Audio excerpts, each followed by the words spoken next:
오늘의 헤드라인 뉴스입니다. 미국으로 수입되는 자동차에 대한 관세 부과에 완성차 업체의 주가가 일제히 급락했습니다. GM은 비용 절감을 위해 캐나다, 중국 등지에서 자동차를 생산하고 있는데 관세 부과 대상에 해당하기 때문입니다. 트럼프 관세 부과와 중국의 규제 강화에 엔비디아 주가가 연일 하락세를 보였습니다. 미국의 대중 관세 인상에 중국이 맞불 대응을 펼치면서 주가의 발목을 잡고 있습니다. 엔비디아는 중국의 규제에 대응하기 위해 고심하고 있는 것으로 알려졌습니다. 트럼프 대통령의 자동차 관세 후폭풍에 대비하기 위한 각국의 움직임에 시장이 주목하고 있습니다. 자동차 수출의 규모가 큰 멕시코는 관세 우대를 위한 협상 의지를 밝혔고 EU 역시 협상에 주력하겠다는 입장입니다. 반면 캐나다만이 맞대응을 예고하고 있어 향후 조치에 귀추가 주목됩니다. 무역전쟁 고조 우려에 국제유가가 일제히 상승했습니다. 트럼프 미국 대통령의 자동차 관세를 부과하며 불확실성이 급증하는 것이 원유 시장에 악영향을 미칠 것이라는 우려가 유가 상승을 크게 견인했습니다. 국제유가가 일제히 상승하면서 1개월 내 최고치를 기록했습니다. 시청자 여러분 안녕하세요. 여러분의 성공 투자를 응원합니다. 출발 증시와이드 1부 시작합니다. 진행의 이가은입니다. 어제 뉴욕 증시는 하락하면서 마감했습니다. 사실 출발은 굉장히 좋았는데요. 4분기 GDP 그리고 신규 실업수당 청구 건수, 잠정주택까지 나왔던 경제 지표들이 잘 나오게 되면서 출발은 강하게 시작을 했습니다. 다만 그럼에도 불구하고 자동차 관세에 대한 부담은 이겨내지 못하는 모습이었습니다. 예정대로 자동차 관세가 부과되게 된다면 보통 평균 $1,000에서 심하게는 $2,000까지 이 자동차 가격이 오를 수 있다라는 전망이 나왔습니다. 그렇다면 또 모든 이런 부담들은 소비자들이 지게 될 것이라는 우려도 같이 나오고 있는 상황이고요. 상대적으로 미국 내에서 판매하는 모든 차량은 미국 안에서 제조하고 있는 테슬라가 이번 관세에 있어서 최대 수혜라는 입장도 나왔습니다. 관련된 내용은 잠시 후에 함께 체크해 보도록 하겠습니다. 자, 그럼 먼저 오늘 저희가 준비한 코너부터 소개해 드리도록 하겠습니다. 먼저 앞서서 말씀드린 것처럼 이번 자동차 관세에 있어서 최대 수혜는 테슬라가 될 수 있다라는 이야기가 나오고 있습니다. 관련된 내용 잠시 후에 확인해 보시고요. 더불어서 코인 라이브를 통해서는 XRP 내용 체크해 보겠습니다. XRP가 최근 소송과 관련돼서 마무리 단계에 접어드는 긍정적인 뉴스들 많이 나오고 있습니다. 모멘텀이 회복되게 된다면 $29까지 갈 수 있다라는 소식 준비되어 있으니까요. 함께 체크해 보시면 좋겠습니다. 자, 그럼 출발 증시와이드 1부 본격적으로 시작하겠습니다.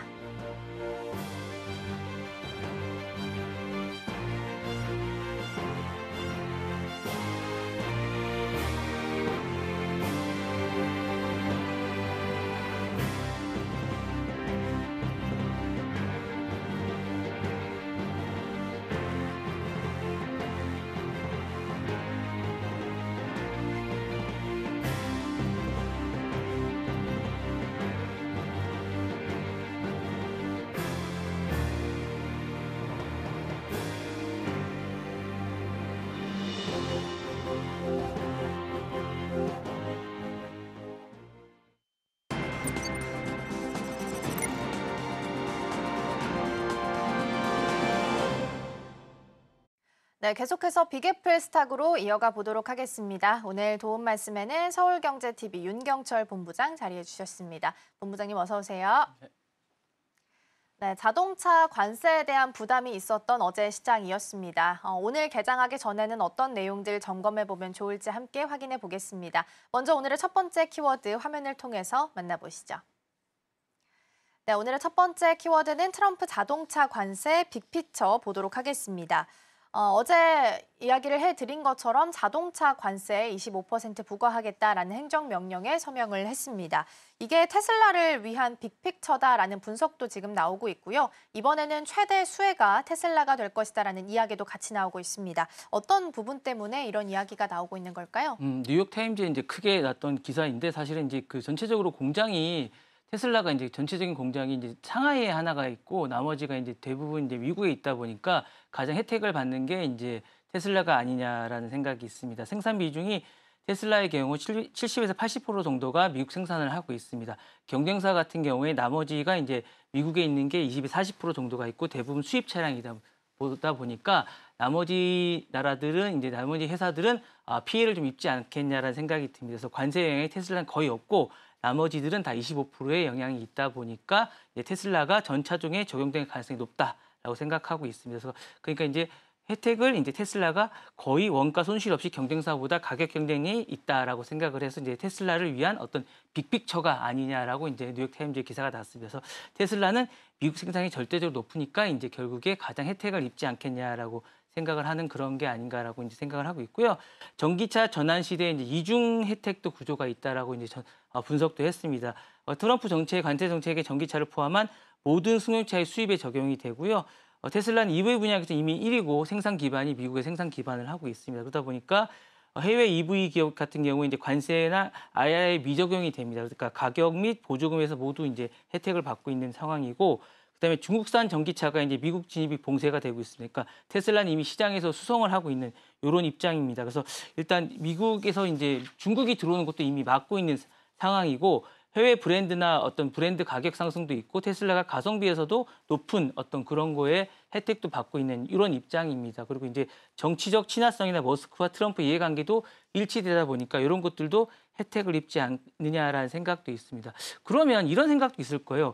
아니 그러면 이제 그 미국에 이미 그 어떤 상하이에 이제 그런 게 있으니까 이 부분에 관해서 어떻게 생각할 거냐라는 생각도 있을 건데 요거는 이제 약간 다른 게 뭐냐면 유럽이나 이런 부분은 아시아로 다 수출을 합니다. 그렇기 때문에 안 되는 거고 미국에서 하는 부분은 전량 이제 텍사스나 이제 프리몬드 공장에서 생산하는데 요것들이 이제 다 미국에서 소비가 됩니다. 그리고 이제 또 부품이 있습니다.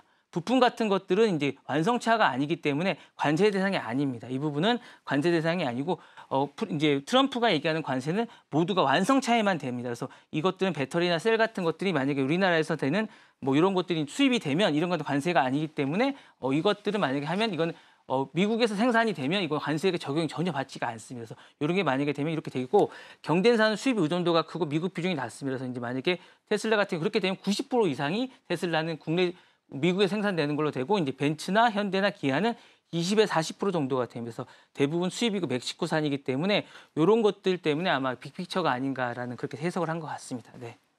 테슬라 같은 경우에는 미국에서 판매하고 있는 모든 테슬라 차량은 현재 캘리포니아주랑 텍사스주에 있는 공장에서 생산을 하고 있습니다. 그래서 미국 이외의 지역에서 나오는 수입차에 대해서 관세를 매기는 거기 때문에 테슬라는 25% 관세를 낼 필요가 없어서 이번에는 최대 수혜가 될 수 있다라는 전망이 현재 나오고 있는 상황이고요. 더불어서 이제 어제 추가적으로 나온 내용 보면은 엔진이나 변속기 같은 자동차 핵심 부품에는 25% 관세를 같이 부과한다라는 내용도 함께 챙겨보시면 좋겠습니다. 자, 이번 관세 정책으로 테슬라는 이름도 알릴 수 있을 거고 살아남을 수 있을 거고 시장 점유율도 늘릴 수 있는 계기가 될 수 있을 것으로 전망되고 있습니다.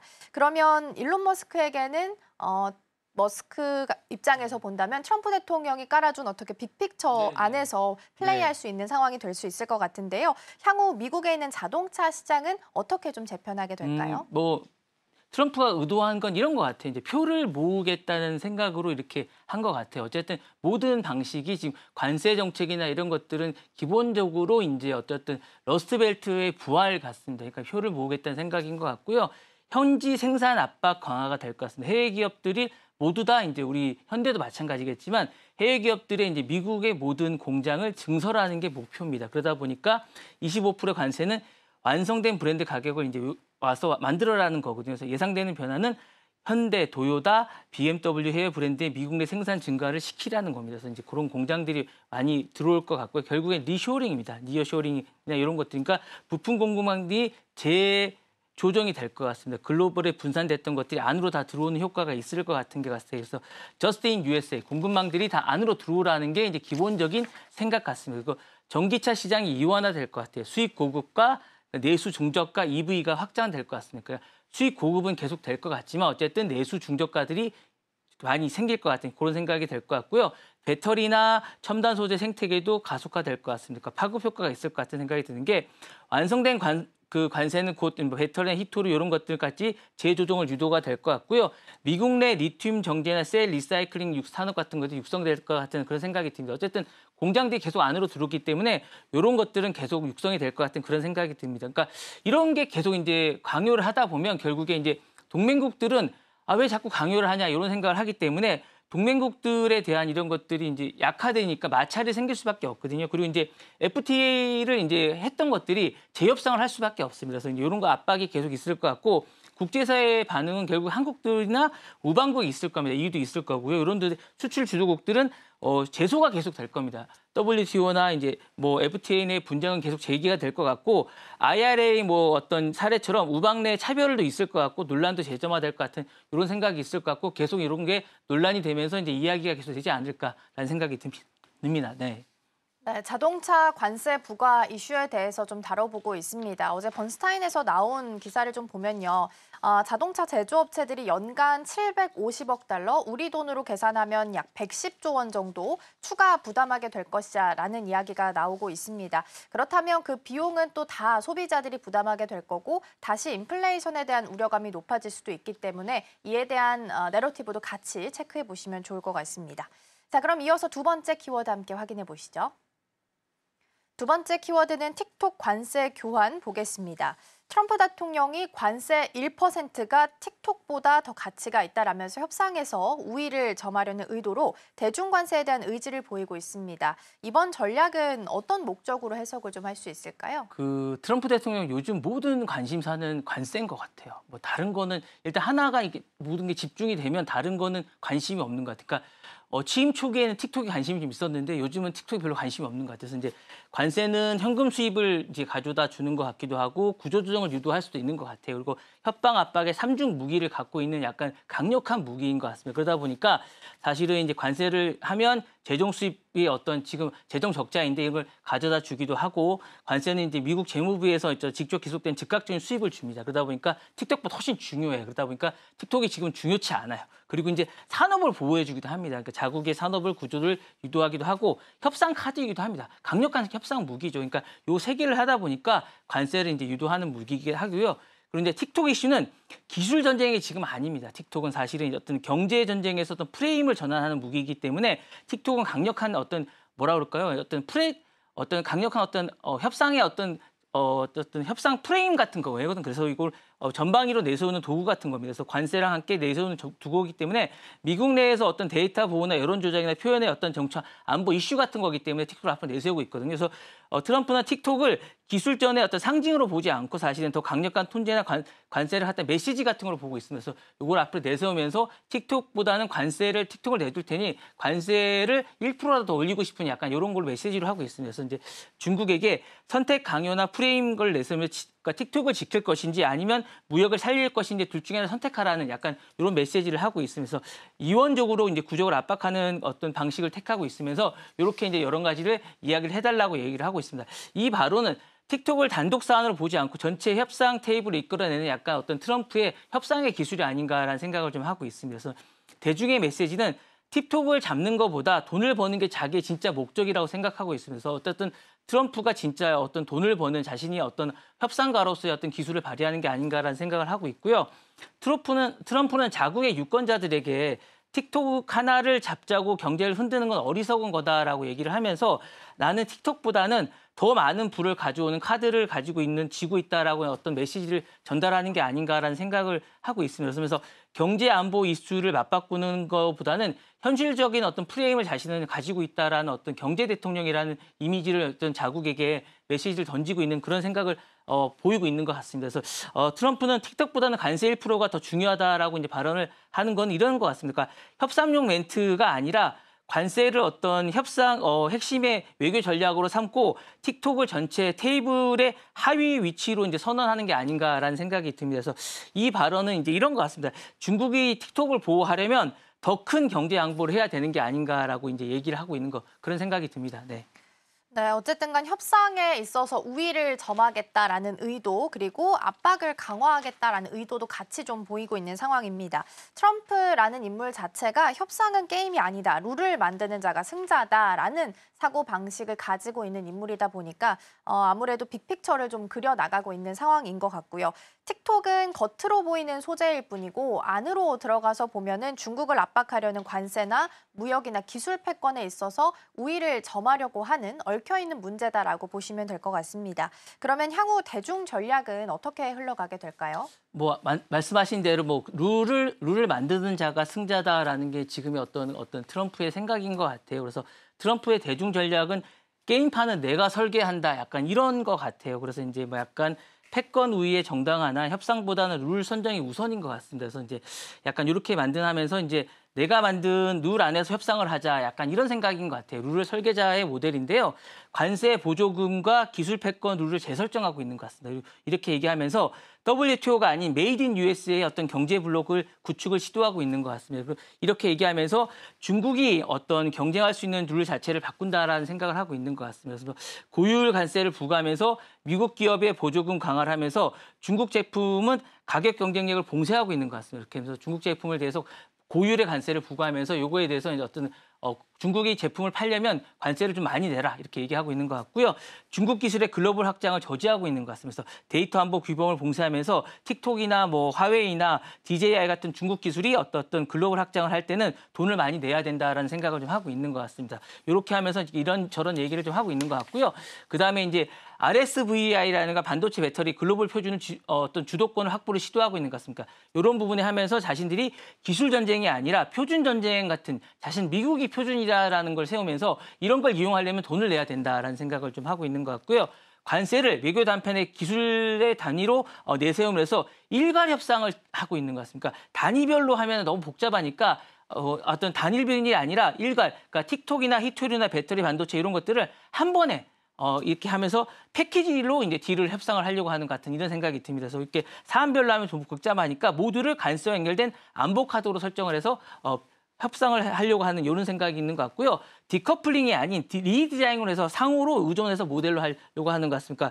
트럼프는 이제 중국이 완전한 단절보다는 이제 미국이 주도권을 갖는 구조에서 편향된 상호 의존의 어떤 지향을 하면서 이제 이거 경제는 끊기지 않는 단지 상대의 룰로 이렇게 할 뿐이, 이렇게 해서 전체를 한꺼번에 해서 이렇게 자신이 디자인한 틀에서 이제 이거를 협상을 하려고 하는 약간 이런 의도를 가지고 있는 게 아닌가라는 생각이 듭니다. 네. 네, 룰을 만드는 자가 승자다라는 이야기를 하는 인물이죠. 빅픽처 전략으로서 대중 압박을 강화하고 있다라는 키워드 함께 살펴봤습니다. 자, 그럼 이어서 다음 키워드 함께 만나보시죠.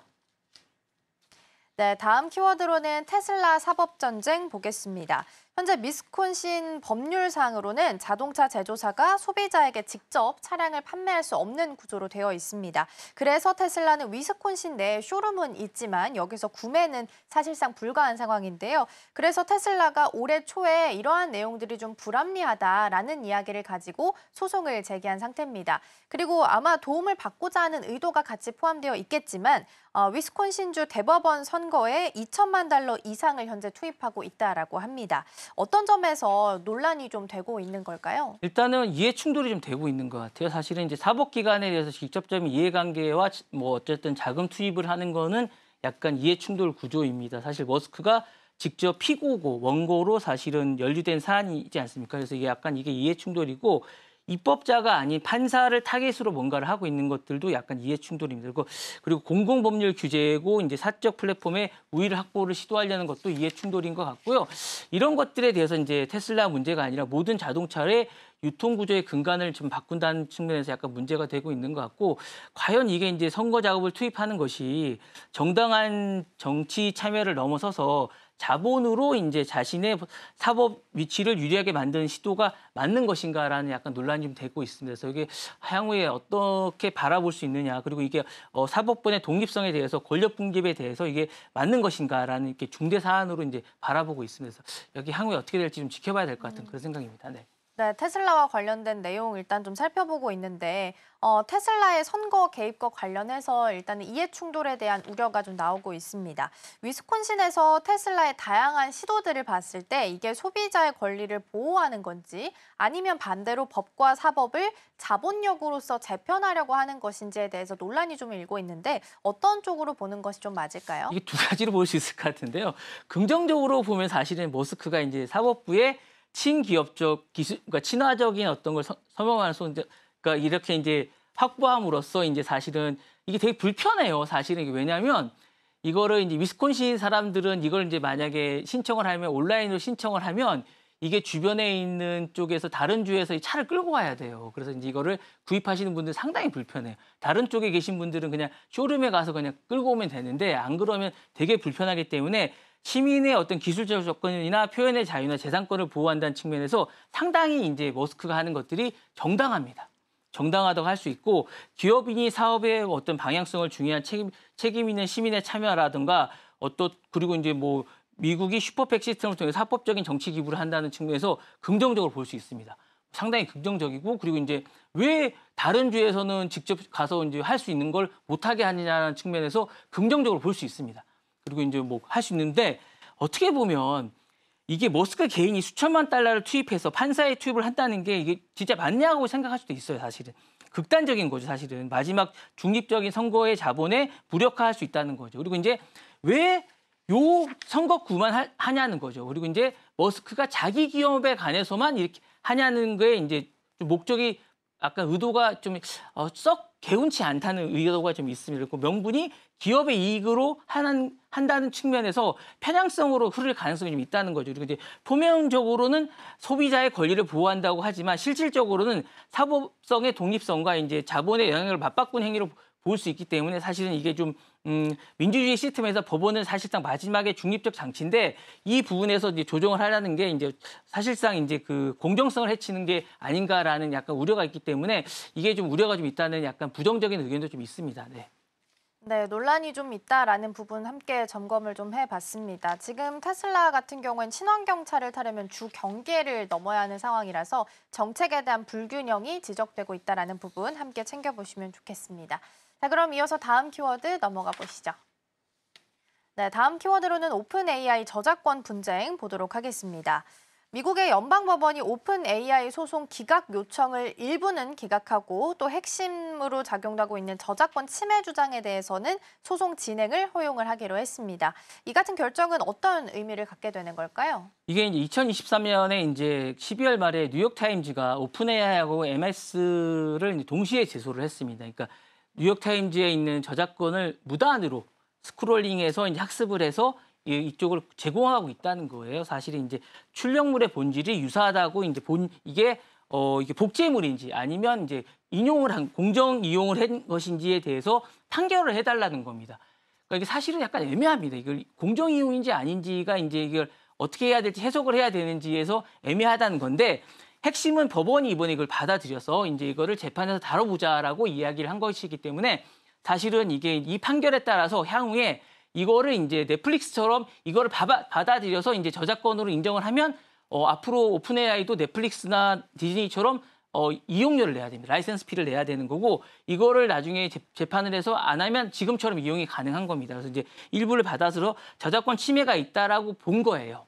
봐서 이제 재판에서 판결이 날지 안 날지는 모르겠지만 판결이 나중에 나면 이건 이제 이용료를 내야 되는 건데 넷플릭스가 낸 거는 기사의 일부가 특정 문장이나 표현이나 구조 사실상 그대로 재생산됐다라고 보고 있는 거거든요. 그러니까 뉴욕타임즈는 그걸 자신들 걸 그대로 가져다 썼다고 보고 있는 겁니다. 근데 오픈 AI는 이거를 자신들은 공정 이용이라고 본 겁니다. 그러니까 어쨌든 공정 이용이라고 보는 거는 이걸 공정하게 어느 정도 이제 인용했다고 보는 거거든요. 이게 공공연하게 필요에 의해서 이용됐다고 보는 건데 이거를 어쨌든 여러 가지로 이제 보는 이용은 이게 공정하게 어떤 공공의 이용이라고 보는 건데 이걸 어떻게 볼 것인가라고 이제 법적으로 다퉈보자라고 얘기를 하는 부분인데 향후에 어떻게 될지는 좀 지켜봐야 될 것 같은 그런 생각이 듭니다. 네.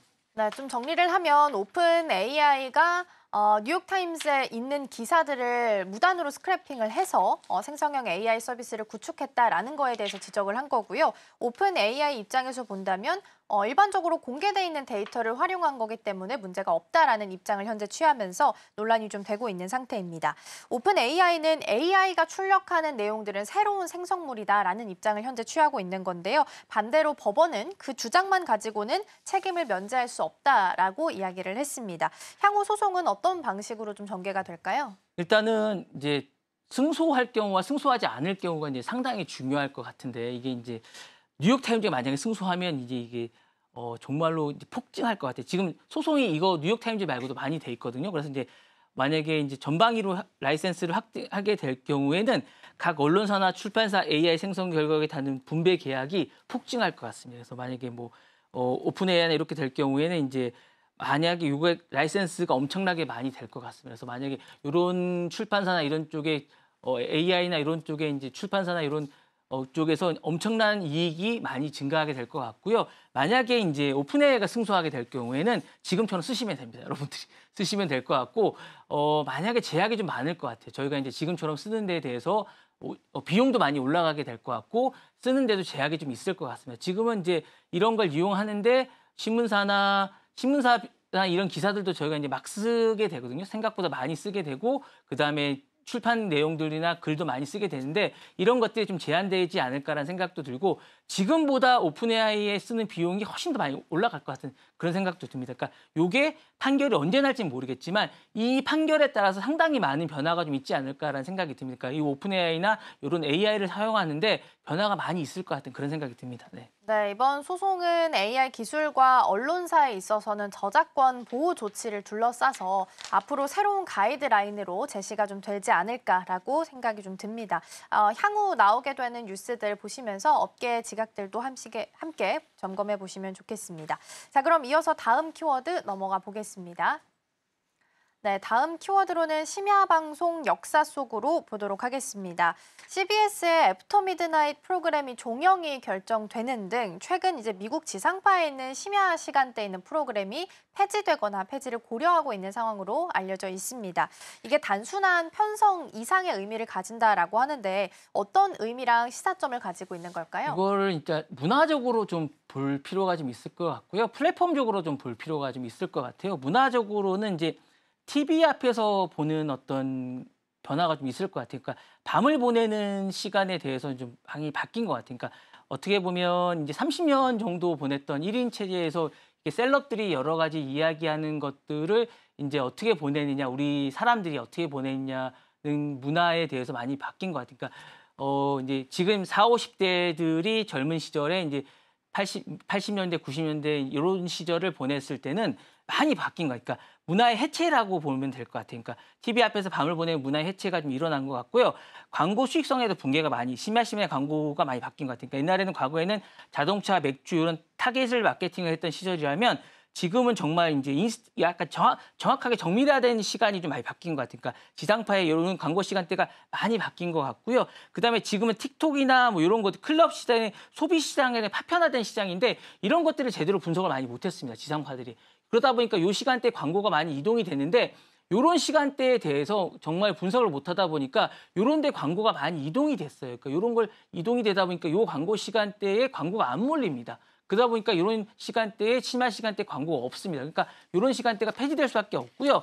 포맷의 고착화가 많이 됐습니다. 정치 풍자 유명인의 이런 시간대에 대해서 피로도가 너무 많습니다. 그러니까 이런 시간대가 포맷이 고착화되다 보니까 이런 게 인기가 없어졌어요. 그리고 콘텐츠 진화에 실패를 했습니다. 이런 아이디어가 없었다 보니까 게스트 인터뷰나 SNS 팟캐스트로 대체되면서 독점화가 약화되고 더 이상 TV에서 볼 수 있는 콘텐츠가 사라집니다. 그러니까 이게 없어지게 되고요. AI나 자동화 편집이나 이런 경쟁이 심화되고 격차가 심화됩니다. 그러니까 이런 게 없어지고 점점 더 약간 편하고 이지 리스닝 같은 걸 좋아하는 이런 게 심화되는데 이런 것들을 캐치를 못하다 보니까 이런 게 없어질 수밖에 없게 되고요. 그다음에 이제 포맷적으로 좀 보면 이제 플랫폼적으로 보면 알고리즘 기반의 시청자들이 많이 옮겨가게 됐어요. 그러니까 사람마다 다 달라요. 이게 사람마다 다른데 특정 어떤 포맷으로 고정화된 TV에 사람들이 고정화되지 않습니다. 그러니까 이런 포맷이나 이런 TV에 사람들이 뺏기지 않다 보니까 점점 더 없어지게 되고 시간표 기반의 플랫폼은 이제 없습니다. 그러니까 TV에 대해서 없고 심화 구조에 되지 않고 사람마다 다 다르게 되기 때문에 이렇게 고정화되고 TV에 고정될 수 없다는 생각이 좀 들고요. 방송은 단일 포맷인데 시청자들은 멀티 플랫폼에 익숙해져 있기 때문에 이제 이렇게 할 수는 없다는 생각이 좀 들지 않나라는 생각이 들고 그다음에 이제 지상파는 폐쇄형 유통 플랫폼인데 지금은 이제 어떤 개방형 채널 플랫폼으로 재편되는 약간 이런 시간대라는 생각이 좀 듭니다. 그리고 심야 시간대는 낮은 즉시성이라는 생각이 좀 듭니다. 그래서 너무 비싼 제작비를 들여서 만들면 안 되는데 지금 이 심야 시간대 이런 시간대가 이 시간대 되게 비싸거든요. 이렇게 해서는 안 된다는 생각이 들고 약간 낮은 시간대, 그러니까 지속할 수가 없다는 거죠. 그리고 이제 방송사 플랫폼은 정체성을 잃고 콘텐츠 공급하는데 약간 급급한데 이렇게 해서는 안 되고 약간 유튜브나 넷플릭스나 이런 시간대처럼 이렇게 만들어야 되지 않나라는 생각이 좀 드는데 이렇게 제작 방식이 바뀌어야 되는데 지상파처럼 이렇게 급급하게 만들다 보니까 아무래도 약간 경쟁력을 잃지 않았나라는 생각이 듭니다. 네.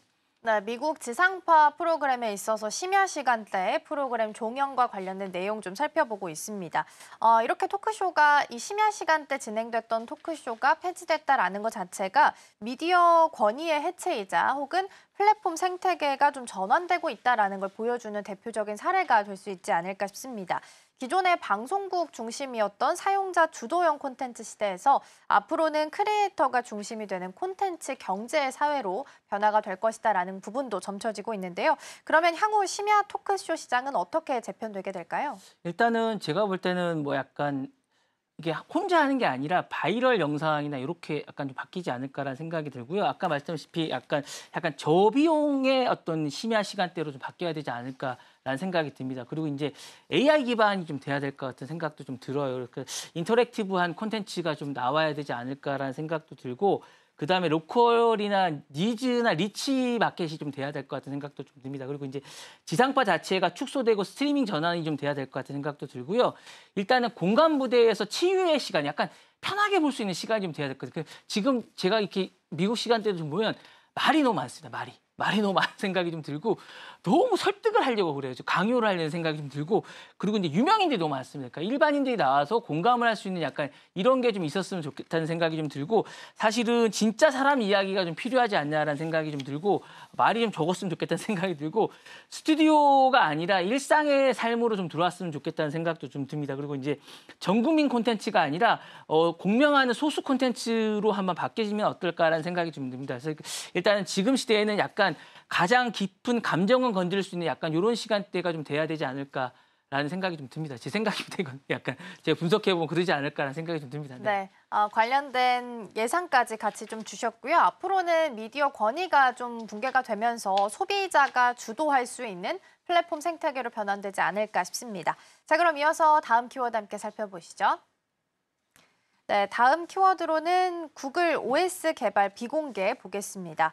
구글이 최근 안드로이드 OS 개발을 전면 비공개 방식으로 전환하기로 결정을 했습니다. 왜 이런 결정을 한 건지 그리고 이번 발표에는 어떤 의미가 있는지 같이 좀 짚어주시죠. 일단 가장 중요한 건 애플 때문입니다. 애플이 일단은 비공개로 했는데 계속 승승장구하고 있고 그 다음으로는 중국의 이제 샤오미나 하웨이가 일단은 자신들이 이거를 공개한 이후에 자사가 개발했다고 약간 이렇게 전환하는 이유가 가장 큰 것 같습니다. 이게 이제 영향을 좀 미친 것 같고요. 플랫폼 분화로 해서 이제 통제가 좀 약화됐습니다. 생태계가 파편화된 목적이 좀 있습니다. 그러니까 모두에 말씀드렸듯이 안드로이드를 빌려 쓰던 게 아니라 가져다가 자신의 플랫폼을 만드는 게 계속 많아졌기 때문에 흐름을 이제 차단하는 목적이 좀 많았습니다. 그래서 일단 하웨이가 진짜 자신 거인 것처럼 만드는 거야. 그러니까 하모니 OS를 만들고 있어요. 그러니까 이렇게 하면 안 되거든요. 사실은 자신인 것처럼. 그리고 이제 아마존도 파이어 OS를 만들고 있어요. 자신인 것처럼. 이렇게 하니까 이제 안드로이드 쪽에서 이제 구글이 약간 화가 났어요. 그러니까 이거를 마치 이걸 공개했더니 자신 거 살짝 바꿔서 만드는 게 너무 많은 거예요. 그래서 인도도 사실은 자신의 주도인 것처럼 바드 OS를 만들고 이러니까 아예 공개를 안 하겠다고 생각한 겁니다. 그러니까 약간 이건 살짝 도둑질 같은 거거든요. 그러니까 이런 식의 OS가 계속 나오고 있으니까 아예 자신들도 이제 그 애플처럼 OS를 공개하지 않겠다. 개발 OS를 공개하지 않고 개발한 다음에 살짝 이제 자신들의 관계사들에게만 공개해주겠다라고 한 겁니다. 그래서 이렇게 바꾸게 된 거고요. 두 번째는 AI 모바일 OS 시대의 전략 자산인 것 같아요. IP를 유출을 방지를 하겠다라고 생각한 것 같습니다. 그러니까 이게 정말 방지해도 괜찮다라고 생각한 거니까 그러니까 자신들의 선의를 자꾸 곡해하고 약간 방지하고 이렇게 하니까 안 되겠다고 생각한 것 같습니다. 그래서 그렇게 하는 것 같고요. 수익 부진의 중심이 광고에서 하드웨어 서브스크립트로 이동하고 있는 것 같습니다. 그러니까 구글이 현재 이제 픽셀이나 파비트나 그러니까 네스트 자체가 디바이스를 강화하고 있는 중이기 때문에 이런 것들을 OS가 완전히 공개가 되고 있으면 경쟁사가 유사 기능을 빠르게 구현하고 이렇게 있기 때문에 이런 것들을 방지하는 게 아닌가라는 생각이 듭니다. 그래서 이런 것들을 방지하기 위한 거고요. 글로벌 반독점 규제 리스크를 대응하기 위한 관리형 공개 구축을 하는 측면도 좀 많습니다. 그래서 EU나 미국이나 뭐 인도 등지에서 안드로이드 독점적 지배력을 남용하는 규제 대상이 좀 되고 있기 때문에 이런 것들도 방지하는 측면을 좀 강화하는 것 같고요. 그다음에 글로벌 기술 패권 경쟁에서 OS는 전략 자산으로 이제 재해석되고 있기 때문에 이런 것들도 좀 있는 게 아닌가라는 생각도 듭니다. 네. 네, 구글은 최근에 안드로이드 OS 개발을 전면 비공개 결정을 내렸는데요. 이 배경에는 애플을 견제하는 마음이 좀 들어 있었겠다라는 부분으로 정리할 수 있겠습니다. 이제 안드로이드는 단순한 오픈 모바일 OS가 아니라 AI, 서비스, 하드웨어를 모두 통합해 놓은 전략 플랫폼으로 재정의가 되고 있습니다. 이런 방향성은 앞으로 어떤 결과를 좀 낳게 될까요? 일단 플랫폼이 이렇게 공개를 안 하면 플랫폼 지배력이 강화됩니다. 플랫폼 지배력이 강화되고 생태계를 통제권이 이제 그러면 회복이 되겠죠. 뭐 나머지들은 요걸 공개를 안 하면 나머지 OS를 자신들이 만들었다고 얘기를 못 합니다. 그러면 이제 그런 것들을 오픈 소스가 이제 생태계를 확장이 될 겁니다. 그리고 파트너들이 자율성이 높아지면 파트너들이 이제 다들 이제 밑으로 이제 지배권이 강화가 됩니다. 그리고 이제 AI 주도권을 확보할 수 있습니다. 제미나이를 탑재하고 생태계 설계가 가능해집니다. 그게 가능해지고 OEM들이 이제 차근차근 생태계를 하게 됩니다. 그리고 수익 구조가 가속화가 될 겁니다. 광고 의존도가 낮아지고 서비스 하드웨어 매출이 올라가게 됩니다. 그리고 글로벌 규제를 회피하게 됩니다. 방어 프레임을 만들 수가 있게 되고요. 기술 패권의 방어가 됩니다. 그리고 이제 중국, 인도, 아마존 등 파생 OS가 이제 확산이 안 됩니다. 이쪽들은 이제 OS를 못 만듭니다. 이게 왜냐하면 그 다음 소스가 없기 때문에 못 만들게 되거든요. 그러니까 못 만들게 될 거고 앞으로도 못 만들게 될 가능성이 상당히 높습니다. 그리고 경쟁사 압박을 하는데 효과가 있습니다. 삼성이나 샤오미나 오포 등 구글의 기술 의존도가 이제 상승하게 되기 때문에 이런 경쟁사들이 전부 다 하부 구조로 오기 때문에 광고 효과도 높고 이제 어쨌든 압박을 할 수 있는 이런 게 되기 때문에 아마 광고가나 매출도 상당히 높아지지 않을까라는 생각이 듭니다. 네.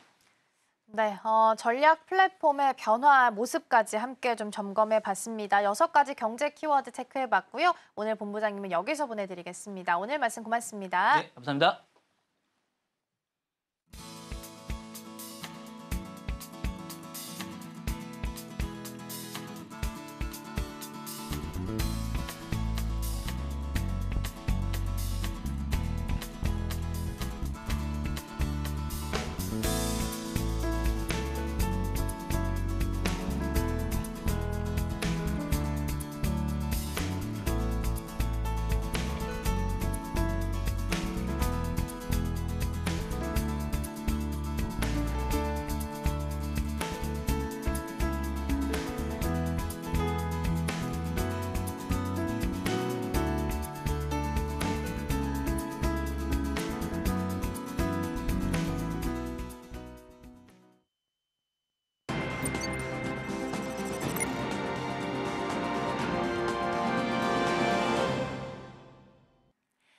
시바이누 가격이 대규모 소각률 급등과 기술적 반등 신호 속에 최대 2배 상승 가능성을 열어두고 있습니다.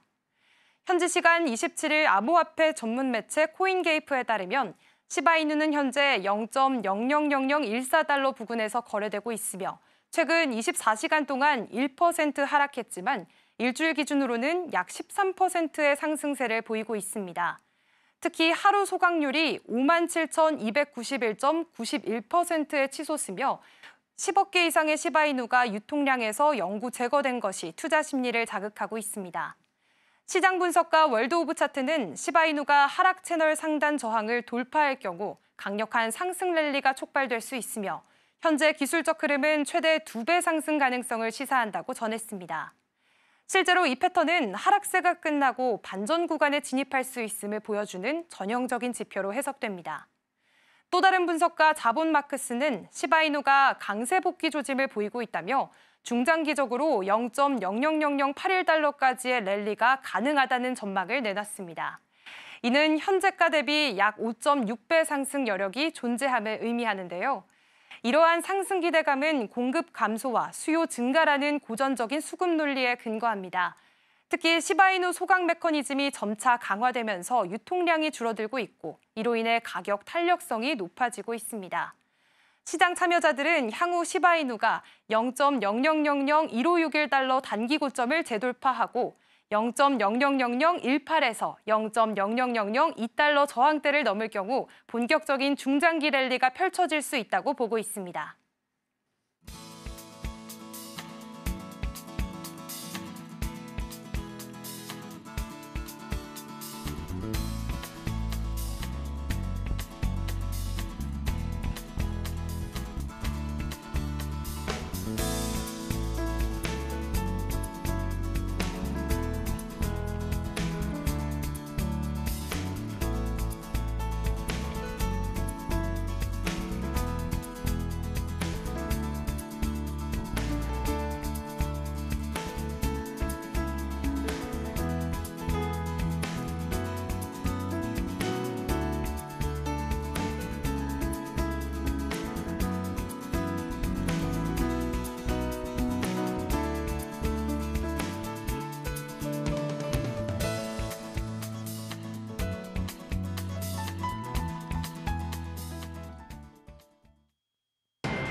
전일장 이슈와 오늘장 분위기 짚어보겠습니다. 스탁포인트 시간입니다. SCTV 이민 멘토와 함께합니다. 어서 오세요. 네, 안녕하세요. 네, 안녕하세요. 일단 뉴욕 증시 마감 상황부터 살펴봐야겠죠. 이 관세에 대한 우려가 계속해서 짙어지고 있습니다. 3대 지수 좀 장중에는 상승을 터치를 해주긴 했지만 지금 장 막판으로 갈수록 더 하락폭이 깊었습니다. 엔비디아도 2% 빠졌고요. M7 기업들도 혼조세로 마감을 했습니다. 어제 우리 시장도 좀 살펴보자면 역시 이 자동차 관세에 대한 우려감이 정말 깊었습니다. 양시장 모두 1% 넘게 큰 폭으로 하락을 하며 마감을 했고요. 대부분의 종목들이 정말 파란불을 모두 켰습니다. 정말 얼음장 같았던 어제의 시장이었는데 멘토님 어제 우리 시장 어떻게 보셨을까요? 뭐 일단 방금 말씀하신 것처럼 해외 시장부터 조금 짚어보자면 네. 일단 시장 자체가 장중에는 굉장히 많이 올라왔다가 지금은 장 마지막쯤에는 시장을 올라왔던 거를 다 반납을 하고 좀 떨어지는 아쉬운 흐름을 좀 남겼는데요. 아마도 미국장의 마지막 흐름, 장 마지막 막판의 흐름이 우리나라 시장에도 어느 정도 좀 영향이 있지 않을까 좀 조심스럽게 예측을 해보고 어저께 부분에서 미국 시장이 떨어진 부분은 역시나 M7 부분, 그러니까 미국의 빅테크적인 부분들이 계속해서 떨어지다 보니까 시장 자체가 S&P 500이든 나스닥이든 힘을 받지 못하고 올라가지 못한다라고 생각을 해주시면 될 것 같고요. 거기다가 이제 자동차 관세 영향이 미국 시장도 엄청난 타격을 준 것 같아요. 포드와 GM이 좀 떨어졌는데 GM 같은 경우는 마이너스 7% 가까이 떨어졌고요. 포드는 3%대긴 합니다만 거의 4% 떨어졌다라고 보시면 될 것 같습니다. 현재 미국 자동차인데 왜 미국 관세에 영향을 받나요? 이러실 수 있는데 결국에는 GM과 포드 같은 회사들은 대표적으로 해외에 생산 기지가 많아요. 그만큼 미국 내에 인건비가 너무 비싸기 때문에 멕시코라든지 이런 쪽에 많고요. 특히나 GM으로 따지다 보면은 우리나라도 한국 GM이라는 게 있잖아요. 예를 들어서 한국 공장에서 GM의 그 트렉스라는 차량이 있어요. 그 차량을 한국에서 만들어서 미국에 수출합니다. 거기에 대해서 25% 관세를 매긴다면 우리나라도 피해가 있지만 결국엔 GM도 피해가 훨씬 더 크다라고 생각을 하시면 될 것 같고 포드 같은 경우도 머스탱 라인 같은 경우는 멕시코에서 거의 다 100% 만들기 때문에 머스탱을 수출해서 들어오면은 결국엔 거기서도 25% 관세를 좀 매길 수 있다라고 보여지고요. 조금은 좀 덧붙여서 일본 시장까지 말씀을 드린다면 물론 현대차도 어저께 4% 가까이 떨어지면서 피해를 봤지만 미국 시장 내에 있는 수입 자동차죠. 자동차 비중을 좀 본다면 GM이 30%, 그 다음이 바로 도요타입니다. 도요타가 한 29% 가져가고요. 그 다음 포드가 한 25%, 현대차가 한 15% 가져가고 있는데 결국에는 현대차도 정말 피해를 안 받을래야 안 받을 수는 없지만 일본의 시가총액 1위 기업인 도요타 자동차가 가장 큰 피해를 받지 않을까라는 생각을 합니다. 그래서 한편으로 봤을 때는 현대차가 다른 자동 완성차 회사보다는 좀 피해가 좀 덜 받지 않을까라고 생각을 합니다. 네, 말씀해 주신 것처럼 반도체뿐만 아니라 지금 자동차 관세 이슈로 인해서 지금 여러 기업들이 타격을 받고 있습니다. 미국에 있는 이 GM, 포드 같은 기업들도 타격을 받고 있고 현대차 기업들도 지금 3조 원 넘게 대미 투자를 하겠다라는 이슈도 있었긴 했지만 역시나 이 피해를 피해갈 수는 없는 것으로 보입니다. 그렇다면 오늘 3월 28일 또 3월의 마지막 금요일이니만큼 다음 주 월요일 날에 이슈가 있어서 개장 전에 이슈 한번 체크를 해보겠습니다. 3월 31일 공매도가 또 재개가 됩니다. 지금 1년 5개월 만에 공매도가 돌아오게 되는 건데요. 사전 준비 대차 거래 잔액이 또 한 달 사이 24%나 또 급증을 했고요. 외국인 비중도 지금 2배 정도 늘었다고 합니다. 아무래도 공매도가 재개가 되면 지금 많은 종목들, 많이 올랐던 종목들에게는 좀 타격을 받을 수도 있을 것 같거든요. 어떻게 그렇죠. 대비를 해보면 좋을까요?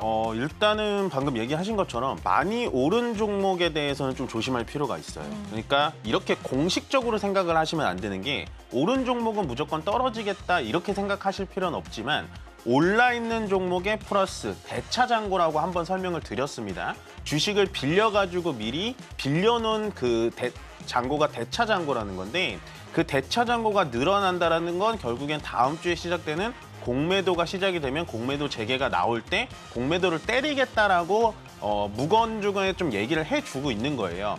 현재 대차장고에서 늘어나고 있는 종목 섹터를 본다면 2차 전지 섹터가 좀 두드러지고 있습니다. 참 아이러니하죠. 방금 말씀드렸다시피 주가가 위에 올라와 있지도 않은데 대차장고가 늘어나는 종목도 조심하셔야 된다는 거예요. 물론 현재 주가가 올라가 있는 조선, 방산, 전력기기에 대한 대차장고도 늘어나고 있기 때문에 아마 다음 주 월요일 날 공매도가 진행이 된다면 분명히 주가가 밑으로 좀 빠질 것 같고요. 참 아이러니하게도 2차 전지는 올라간 것도 없지만 현재 대차장고가 많이 늘어나고 있는 걸 봐서는 결국에는 현재 지금 LG에너지솔루션이라든지 삼성 SDI도 바닥을 잡은 자리는 아니지 않을까, 바닥일까라고 생각하시는 분들이 많을 텐데 아직도 바닥인 아니다라고 생각을 한 다음에 시장에 들어오는 게 좋을 것 같습니다. 아무래도 공매도에 대해서는 상당히 부정적인 영향이 많은데요. 그간 불법 공매도라는 게 있죠. 그냥 돈도 내지도 않고 주식을 빌렸다가 주가를 떨어뜨려 놓은 다음에 다시 주식을 갚는 그런 약간 불법 공매도 부분에 대해서는 금융당국이 철저하게 사전에 방지를 한다고 하니까 그 부분만 해결이 된다면 저는 수급적인 측면, 그러니까 주가적인 측면에서는 분명히 다음 주에 충격을 줄 수 있습니다만은 수급적인 측면이 굉장히 중요하거든요. 외국인, 특히나 외국인 계좌 쪽에서 공매도가 재개가 된다면 분명히 수급적인 측면에서 외국인이 많이 우리나라 증시를 좀 사주게 된다면 한 번 정도 단기적으로는 좀 충격은 줄 수 있습니다만은 결국엔 2,700, 2,800포인트까지 올라갈 수 있는 그런 또 재료 중에 하나가 되지 않을까라는 생각에 저는 공매도 재개에 대해서는 충분히 긍정적으로 보고 있으니까요. 다음 주에 시장이 좀 흔들리더라도 너무 이렇게 겁먹지 마셔라라고 정리해드리고 싶습니다. 네, 공매도가 재개가 되면 충격으로 인해서 시장은 흔들릴 수 있다라고 말씀은 해주셨는데 지금 2차 전지와 바이오족 얘기해 주셨잖아요. 2차 전지 오늘 LG에너지솔루션 그래도 0.98% 상승하면서 출발할 것으로 보이고요. 에코프로비엠도 0.18% 오늘 그래도 상승부를 켜줄 것 같긴 하거든요. 그럼 이럴 때 약간의 차익 실현을 좀 보는 게 좋을까요? 2차 전지는 뭐 많이 이렇게 상세히 안 봤으면 좋겠어요. 물론 어저께 조금 이제 전체 장이 안 좋아서 떨어졌다가 네. 그저께 LG에너지솔루션이 한 7% 가까이 올랐었잖아요. 네. 그 이유를 우리가 좀 살펴보면 뭐 LG에너지솔루션이 뭐 거대 계약을 한 것도 아니고 아니면 갑자기 전기자동차가 잘 팔리는 것도 아니고 아니면 휴머노이드 로봇 자체의 뭐 배터리가 LG에너지솔루션이 뭐 단독 입점이다 뭐 이런 뉴스가 아니라 LG에너지솔루션이 7% 올라간 이유를 우리가 살펴보면 외화채 발행이라는 걸 했습니다. 결국엔 외국인 기관 투자자들한테 투자를 받아가지고 거의 3조 원, 2조 9천억 가까이 투자를 만들어냈다. 이런 이슈 때문에 좀 올라간 것 뿐이고요. 차트상으로는 LG에너지솔루션이 분명히 바닥 같아요. 제가 봤을 때도 정말 부담이 없는 자리고 바닥인 것 같지만 이것이 정말 찐 바닥이냐라고 물으신다면 정말로 진짜 바닥이라고 자신 있게 얘기할 수 있는 사람은 없다라고 보여집니다. 바닥이라는 건 늘 지난 다음에 과거론적인 얘기이기 때문에요. 지금이 내가 바닥 같아라고 들어가시는 그런 우를 범하지 않으셨으면 좋을 것 같고 결국엔 2차 전지 저도 바닥 같아요. 많이 바닥은 온 것 같지만 아직은 전기차에 대한 수요라든지 전기차의 판매량이 기하급수적으로 늘어나지는 않습니다. 그렇지만 전체적으로 유럽향 대비한 그런 전기자동차 판매 대수를 좀 살펴보면 미국은 살짝 떨어지고 있는데 유럽은 그래도 전기자동차가 계속해서 올라오고 있거든요. 근데 전기자동차가 올라오면서 유럽 사람들이 현재 하고 있는 게 뭐냐? 테슬라 불매운동을 하고 있단 말이에요. 테슬라 불매운동을 하게 된다면 결국에는 현대차의 전기차도 유럽에서 조금 더 클 수 있는 경향이 있지 않을까라는 포인트에 대해서 여러분들 2차 전지를 가져가시면 좋은데 늘 말씀드리지만 2차 전지는 아직은 보수적인 입장에서 보시는 게 좋습니다. 현재 내가 물려있다면 지금 자리에서도 추가 매수는 아직 하시면 안 되고요. 내가 사고 싶다라고 생각하신다면 지금 자리에서 신규 매수도 아직은 하지 마세요. 지금은 바닥 자리일까 말까 하는 거의 반반인 상황이기 때문에 아직은 공격적으로 2차 전지를 난 좀 포트폴리오에 담아볼래 라고 생각은 잠시만 좀 멈춰보시고 계속 증시 와이드 챙겨보시면 아마도 제가 좀 타이밍을 좀 잡아드리면 그때부터 2차 전지 테마에 대해서 좀 공격적으로 들어가시는 게 좋지 않을까 전달해 드립니다. 네, 좋습니다. 2차 전지 조금 더 보수적인 관점으로 바라보시면 좋을 것 같습니다.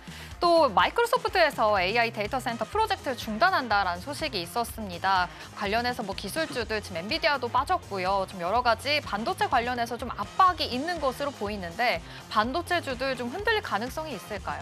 어느 정도 조금 흔들릴 가능성은 있어 보여요. 그러니까 AI 데이터 센터라는 거가 이제 정확하게 우리가 잘 모르잖아요. 네. 데이터 센터가 뭐냐면 우리가 챗 GPT에 어떤 질문을 하더라도 얘가 빠르게 찾아내서 이렇게 알려주잖아요. 데이터 센터라는 건 인간의 뇌같이 모든 정보를 담아놓는 그런 센터라고 보시면 돼요. 그래서 모든 뭐 엔비디아 칩이라든지 아마존의 클라우드라든지 그런 서비스들이 다 집합체로 모여 있는 게 AI 데이터 센터라는 겁니다. 그러니까 데이터의 센터가 커지면 커질수록 훨씬 더 좋은 검색 기능을 줄 수가 있고 훨씬 더 좋은 자율주행차를 운행할 수 있게 데이터를 계속해서 전송해 주는 거다라고 생각을 해주시면 되는데요. 어저께 마이크로소프트가 AI 데이터 센터에 대해서 프로젝트 중단을 했어요. 이거는 프로젝트를 끝내겠다라는 얘기입니다. 그러면 우리가 시장에서 어떻게 봐야 되냐? 그러면 반도체, 이런 AI 반도체, 고성능 반도체가 앞으로 필요 없는 건가? 하면서 어저께 미국장에 엔비디아, 브로드컴, AMD 다 5% 가까이, 엔비디아는 2% 빠졌습니다만 5% 가까이 빠졌단 말이에요. 그러면 이때 우리가 어떻게 봐야 되냐면 반도체를 그냥 별로네 하고 이렇게 안 보는 게 아니라 제가 봤을 때는 요거를 조금만 뉴스를 한꺼풀만 더 이렇게 끌어 보시면요. 마이크로소프트와 오픈 AI라는 회사가 있었어요. 원래 마이크로소프트가 오픈 AI에 전폭적인 지원을 해서 100% 지원을 해서 오픈 AI라는 회사가 챗 GPT를 만든 겁니다. 근데 그 오픈 AI가 이번에 마이크로소프트랑 계약을 다시 했어요. 원래 마이크로소프트 회사에 만들어져 있는 AI 데이터 센터의 모든 데이터를 오픈 AI한테 썼는데 이 오픈 AI의 샘 올트먼이 이번에 재계약을 하면서 마이크로소프트 거의 AI 데이터 센터뿐만이 아니라 우리는 다른 회사, 아마존이라든지 구글 거의 데이터 센터도 좀 써야겠다라고 재계약을 하면서 결국엔 마이크로소프트가 오픈 AI를 위해서 데이터 센터를 만들고 프로젝트를 진행을 했었는데 오픈 AI와의 사이가 틀어진 겁니다. 사이가 틀어지다 보니까 그러면 우린 더 이상 AI 데이터 센터가 필요가 없는데 하고 프로젝트를 중단시킨 거예요. 근데 여기서 포인트는 뭐냐? 프로젝트 중단을 시키면 남는 데이터 용량이 있잖아요. 그 데이터 용량을 현재 아마존이랑 메타가 다 가져갔습니다.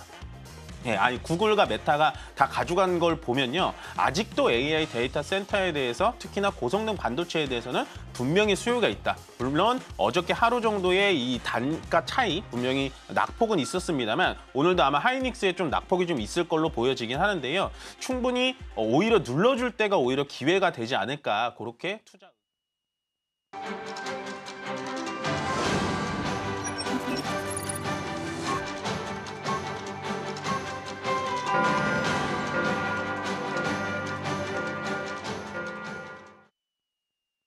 네, 3월 28일 금요일 우리 시장 문 힘차게 열었습니다. 이번 주는 관세 웃고 또 관세 우는 한 주가 됐습니다. 어제 트럼프 대통령의 자동차 관세 부과 소식에 뉴욕 증시는 물론이고요. 우리 시장 역시나 함께 침체된 분위기 보여줬습니다. 어제 우리 코스피 시장에서는 삼성전자가 또 코스닥 시장에서는 HLB가 좀 지수를 끌어가는 모습 보여줬는데요. 하지만 시장은 이에 좀 화답을 하지 못한 채 양지수 모두 하락 마감했습니다. 그렇다면 오늘은 과연 어떤 흐름 이어갈지 자세한 상황 지켜보도록 하시겠습니다. 다음으로 넘어가시죠. 네, 오늘 코스피와 코스닥은 좀 상반된 흐름 보여주고 있습니다. 코스피는 0.5% 하락한 2,592포인트 선 지나가고 있고요. 코스닥은 오늘 좀 상승해주는 모습입니다. 0.2% 강보합권으로 좀 올라서게 되면서 708포인트 선 지나가고 있습니다. 그렇다면 코스피 시가총액 상위 종목 1위부터 5위 살펴보시죠. 네, 오늘 삼성전자와 SK하이닉스 반도체 투탑은 조금 쉬어가는 흐름 보여주고 있습니다. 어제장에서는 삼성전자가 외국인 수급이 좀 들어오게 되면서 유일하게 좀 상승 흐름을 가져갔던 종목이었는데요. 오늘은 SK하이닉스와 함께 1.6%대의 낙폭 기록하면서 조금 쉬어가는 모습 보여주고 있고요. 오늘 LG에너지솔루션과 삼성바이오로직스 흐름이 좀 좋습니다. LG에너지솔루션 1.2%대 상승하면서 36만 1,000원대로 지금 지나가고 있고 있고요. 삼성 바이오로직스도 0.28%대 강보합권 흐름 보여주고 있습니다. 하지만 이번 주 이제 대미 대미 투자 관련해가지고 좀 이슈를 보여왔던 이 현대차가 1.8%의 낙폭 아직도 기록하고 있는 모습 볼 수 있겠습니다. 다음으로 6위부터 10위도 살펴보시죠. 네, 삼성전자 우선주 역시나 삼성전자와 마찬가지로 1.3% 빠진 모습이고요. 셀트리온 0.17%, 기아도 현대차의 흐름과 함께 자동차주 오늘은 조금 쉬어가는 모습입니다. 1.6%대 하락했고요. KB금융은 소폭 올라와준 모습이네요. 네이버도 함께 하락한 모습으로 시장 출발했습니다. 그렇다면 다음으로 코스닥 시가총액 상위 종목 1위부터 5위 살펴보시죠. 네, 오늘 알테오젠과 HLB 그리고 레인보우 로보틱스, 로봇주와 그리고 또 제약바이오주들이 좀 함께 상승해준 모습 확인해 볼 수가 있겠는데요. 알테오젠 2.5% 상승폭 기록하면서 36,100원 선, 36만 1,000원 선 지나가고 있습니다. 알테오젠의 경우에는 현재 유럽에서 진행되고 있는 폐암학회에 참석을 하고 있고요. 연구 결과 발표에 따라서 앞으로 좀 퀀텀 점프가 이뤄질 수 있을지도 기대감이 주목되고 있습니다.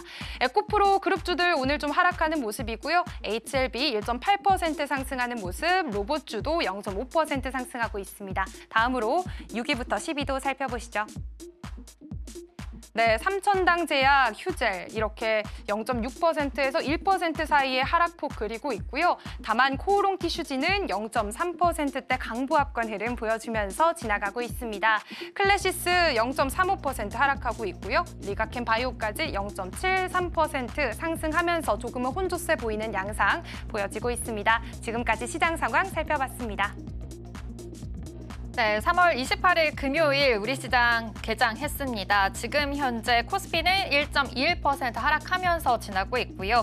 코스닥도 0.6% 하락폭을 좀 더 키우고 있습니다. 외국인과 기관 동반 매도 우위 보이고 있습니다. 코스피, 코스닥 양시장 모두 팔자세 보이고 있는데 그래도 선물 쪽에서는 기관이 매수 우위 보이고 있네요. 그래도 코스피에서는 조금 더 파란불이 많습니다. 조금 얼어붙은 시장이다라는 점 어제 이어서 오늘도 확인해 볼 수가 있겠고요. 코스닥에서는 그래도 알테오젠만이 2% 좀 강세 흐름 이어지고 있습니다.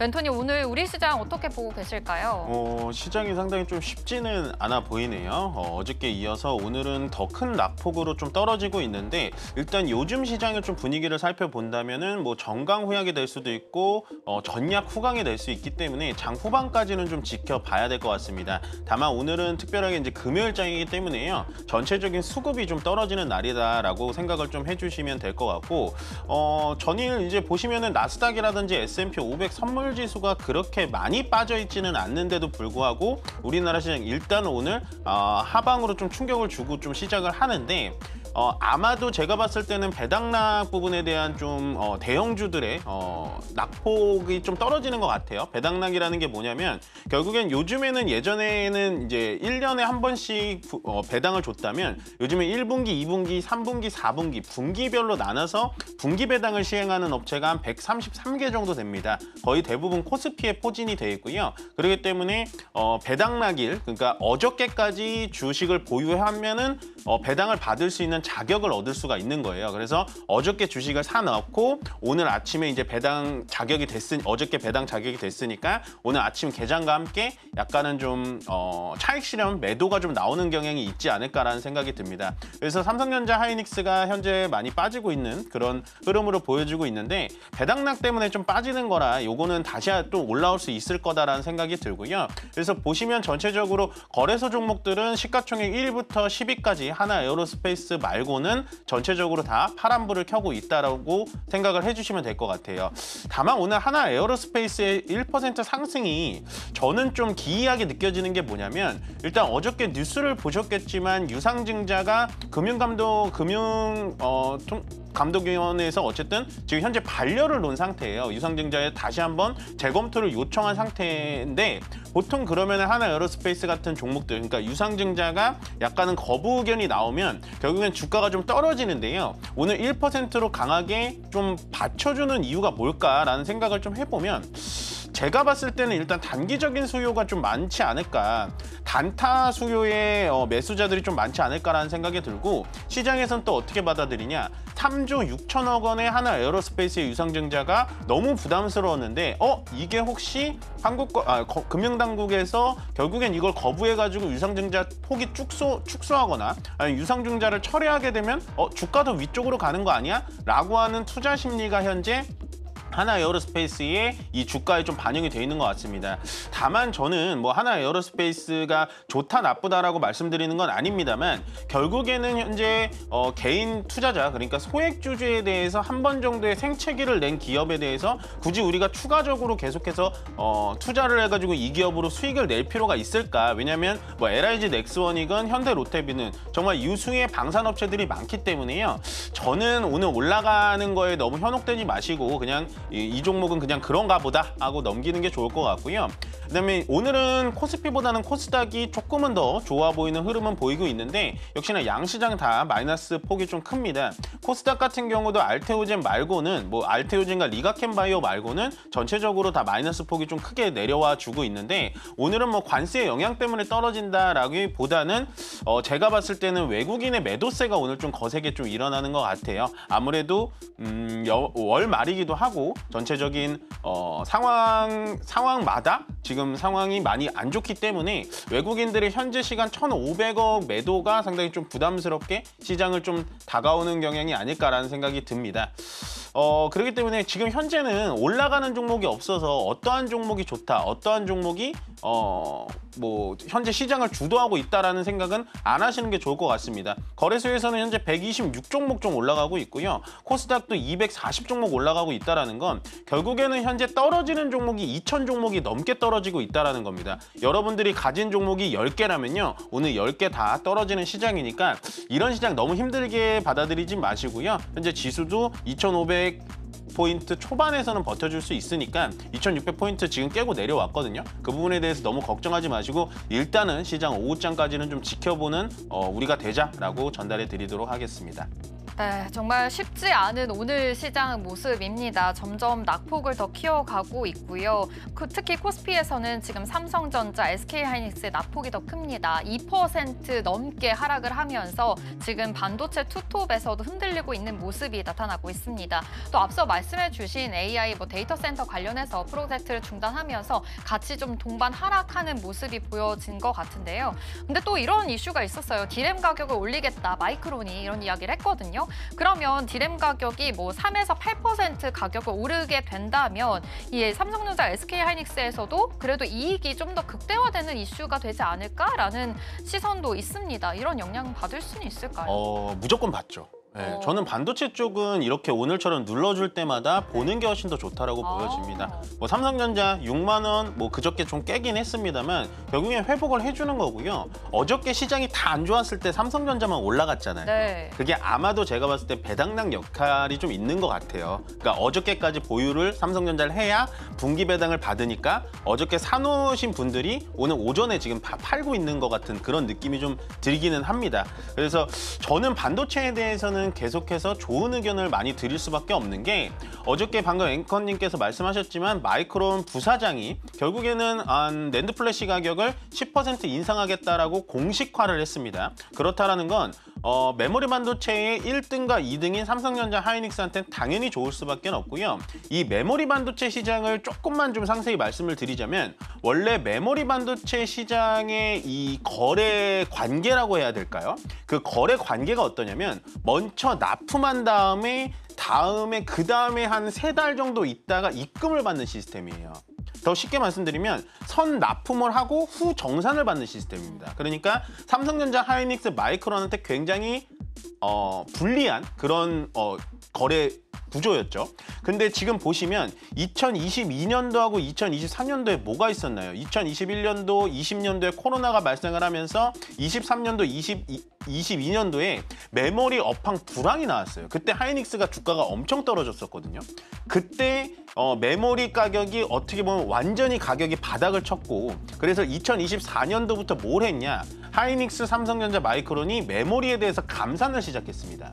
메모리를 더 이상 안 만드는 거죠. 그래서 결국에는 2025년도 지금 상반기 와서 메모리에 재고가 없다 보니까 가격을 올릴 수밖에 없는 판매자 우위 상황이 역전된 겁니다. 왜 그러냐? 일단 방금 말씀드린 AI 데이터 센터라든지 AI 가속기, 그다음에 뭐 엔비디아의 뭐 HBM 칩 이런 것들이 수요가 갑자기 늘어나게 되면서 원래는 공급량을 굉장히 재고를 많이 갖고 있었는데 업체들이 작년부터 감산을 하다 보니까 재고는 없고 그러면 가격을 올릴 수밖에 없는 거거든요. 그럼 마이크론이 가격을 올리게 되면 삼성전자 하이닉스는 당연히 영향을 줄 수밖에 없다라고 왜 말씀을 드렸냐면 결국엔 메모리 업황에서 가장 굳건한 1위를 가지고 있는 건 삼성전자이기 때문에 메모리를 같이 가격을 올릴 수밖에 없고 하이닉스는 2등이기 때문에 또 올릴 수밖에 없고요. 삼성전자와 SK 하이닉스, 마이크론의 이 세 가지 업체가 메모리 반도체에서 전체 글로벌 시장에서 비중을 80%를 가져가기 때문에 저는 앞으로 삼성전자 하이닉스 이렇게 눌러줄 때마다 좀 기회가 되지 않을까라는 생각이 들고 주가적인 측면, 그러니까 주가의 가격이 비싸다 싸다의 측면에 대해서는 삼성전자가 훨씬 더 유리하다라고 보여집니다. 조금만 덧붙여서 말씀을 드리면요. 결국엔 삼성전자 하이닉스 대형주로 가셔도 되는데 삼성전자와 하이닉스에 주로 납품하는 업체들 있잖아요. 장비주라든지 소재, 부품주들도 좀 보시면 좋은데요. 결국에는 이렇게 보시면 좋을 것 같아요. 저는 삼성전자보다는 하이닉스가 그래도 기술력에선 더 앞서 있잖아요. HBM 기술이라는 게 훨씬 더 앞서 있기 때문에 하이닉스 향의 장비 업체라든지 아니면 하이닉스 향의 후공정 업체들, 그러니까 반도체도 전공정, 후공정이 있습니다. HBM 같은 건 후공정이 훨씬 더 중요해요. 세척이라든지 패키징이라든지 그 후공정 업체들에 대해서 조금 더 집중을 해보시면은 훨씬 더 나중에 한 2분기, 3분기 넘어서는 많은 수익을 낼 수 있을 거기 때문에요. 지금 뭐 종목명을 나열해 드릴 수는 없지만 하이닉스 향의 후공정 장비 업체를 좀 찾아보시면 여러분들 좀 투자에 많이 도움이 되지 않을까 싶습니다. 네, 그래도 하반기 이후로는 좀 더 이렇게 실적이 나오고 이런 후공정 장비들에게 계속 좀 더 유리한 조건이 될 수도 있다라고 하니까 이 점 참고해 보시면 좋을 것 같습니다. 자, 그러면 지금 자동차 관세에 대해서 지금 모든 글로벌 증시가 다 흔들리고 있잖아요. 그래서 우리 시장도 지금 면치 못하는 것 같은데 자동차 부품 쪽으로도 현대차가 오를 때 같이 또 오르는 모습을 보였습니다. 지금은 현대차가 뭐 3% 넘게 떨어지고 있긴 하지만 부품주 쪽으로는 그래도 어떠한 영향을 좀 끼치게 될까요? 그래도 관망세로 바라봐도 괜찮을지. 일단은 현대차가 큰 파도인 관세는 좀 피해갈 수 있을 것 같아요. 그러니까 관세의 유탄은 맞을지언정 네. 방금 말씀드린 GM, 포드, 토요타보다는 확실히 덜 맞을 수는 있어요. 같이 맞겠지만 조금 덜 아프게 맞는다라고 생각을 아무래도 대미 투자를 하니까. 그렇죠. 대미 투자도 하고 결국에는 트럼프 옆에 서서 그렇게 발표를 할 수 있을 정도의 포지션을 가져간다라는 건 어떻게든 협상의 여지를 열어놓으면 트럼프한테는 좋을 수가 있거든요. 그래서 괜찮게 보는데 늘 말씀드리지만 자동차, 완성차와 자동차 부품 쪽은요 조금 보수적이게 보시는 게 좋아요. 왜냐하면 트럼프 대통령이 오늘 다르고 내일 다르고 내일 모레 다르고 다음 주 다릅니다, 여러분. 그렇기 때문에 굳이 우리가 투자를 하기 위해서는 돈을 벌기 위해서고 돈을 벌기 위해서는 조금 더 안정적인 투자를 하기 위해서인데 지금 아직도 리스키한 부분이 굉장히 많은 자동차 업종에 굳이 우리가 돈을 내가지고 들어갈 필요가 있을까라는 생각이 들고요. 얘기하셨다시피 자동차 부품 쪽 보셔도 좋습니다. 다만 제가 봐드리고 싶은 부분은 자동차 부품 쪽에서 미국향이 아니라 중국향의 자동차 부품 쪽을 보셨으면 좋겠어요. 네, 대표적으로 HL 만도 같은 종목들이 있는데 중국 쪽을 왜 보셔야 되냐? 중국이 현재 하고 있는 이고환신 정책에 자동차도 포함이 되어 있습니다. 좀 오래된, 연식이 오래된 자동차들이 포함이 되어 있기 때문에 HL 만도라든지 SL이라든지 이런 종목들을 보시는 게 자동차 부품 쪽에서 훨씬 더 원활한 선택이 되지 않을까 생각합니다. 네, 좋습니다. 좀 오래 보면 그래도 자동차 부품 쪽으로는 좀 볼만하다, 유효하다 이렇게 말씀해 주셨습니다. 지금 오늘도 그렇고 이제 다음 주가 굉장히 중요한 이벤트들이 많습니다. 또 오늘 밤에는 PC 물가 지표가 나오고 다음 주에 4월 2일에 좀 본격적으로 상호 관세가 부과가 시작이 될 겁니다. 그러다 보니 시장은 계속해서 흔들릴 것 같은데요. 다음 주에 좀 전망이라든지 체크포인트 짚어주신다면요?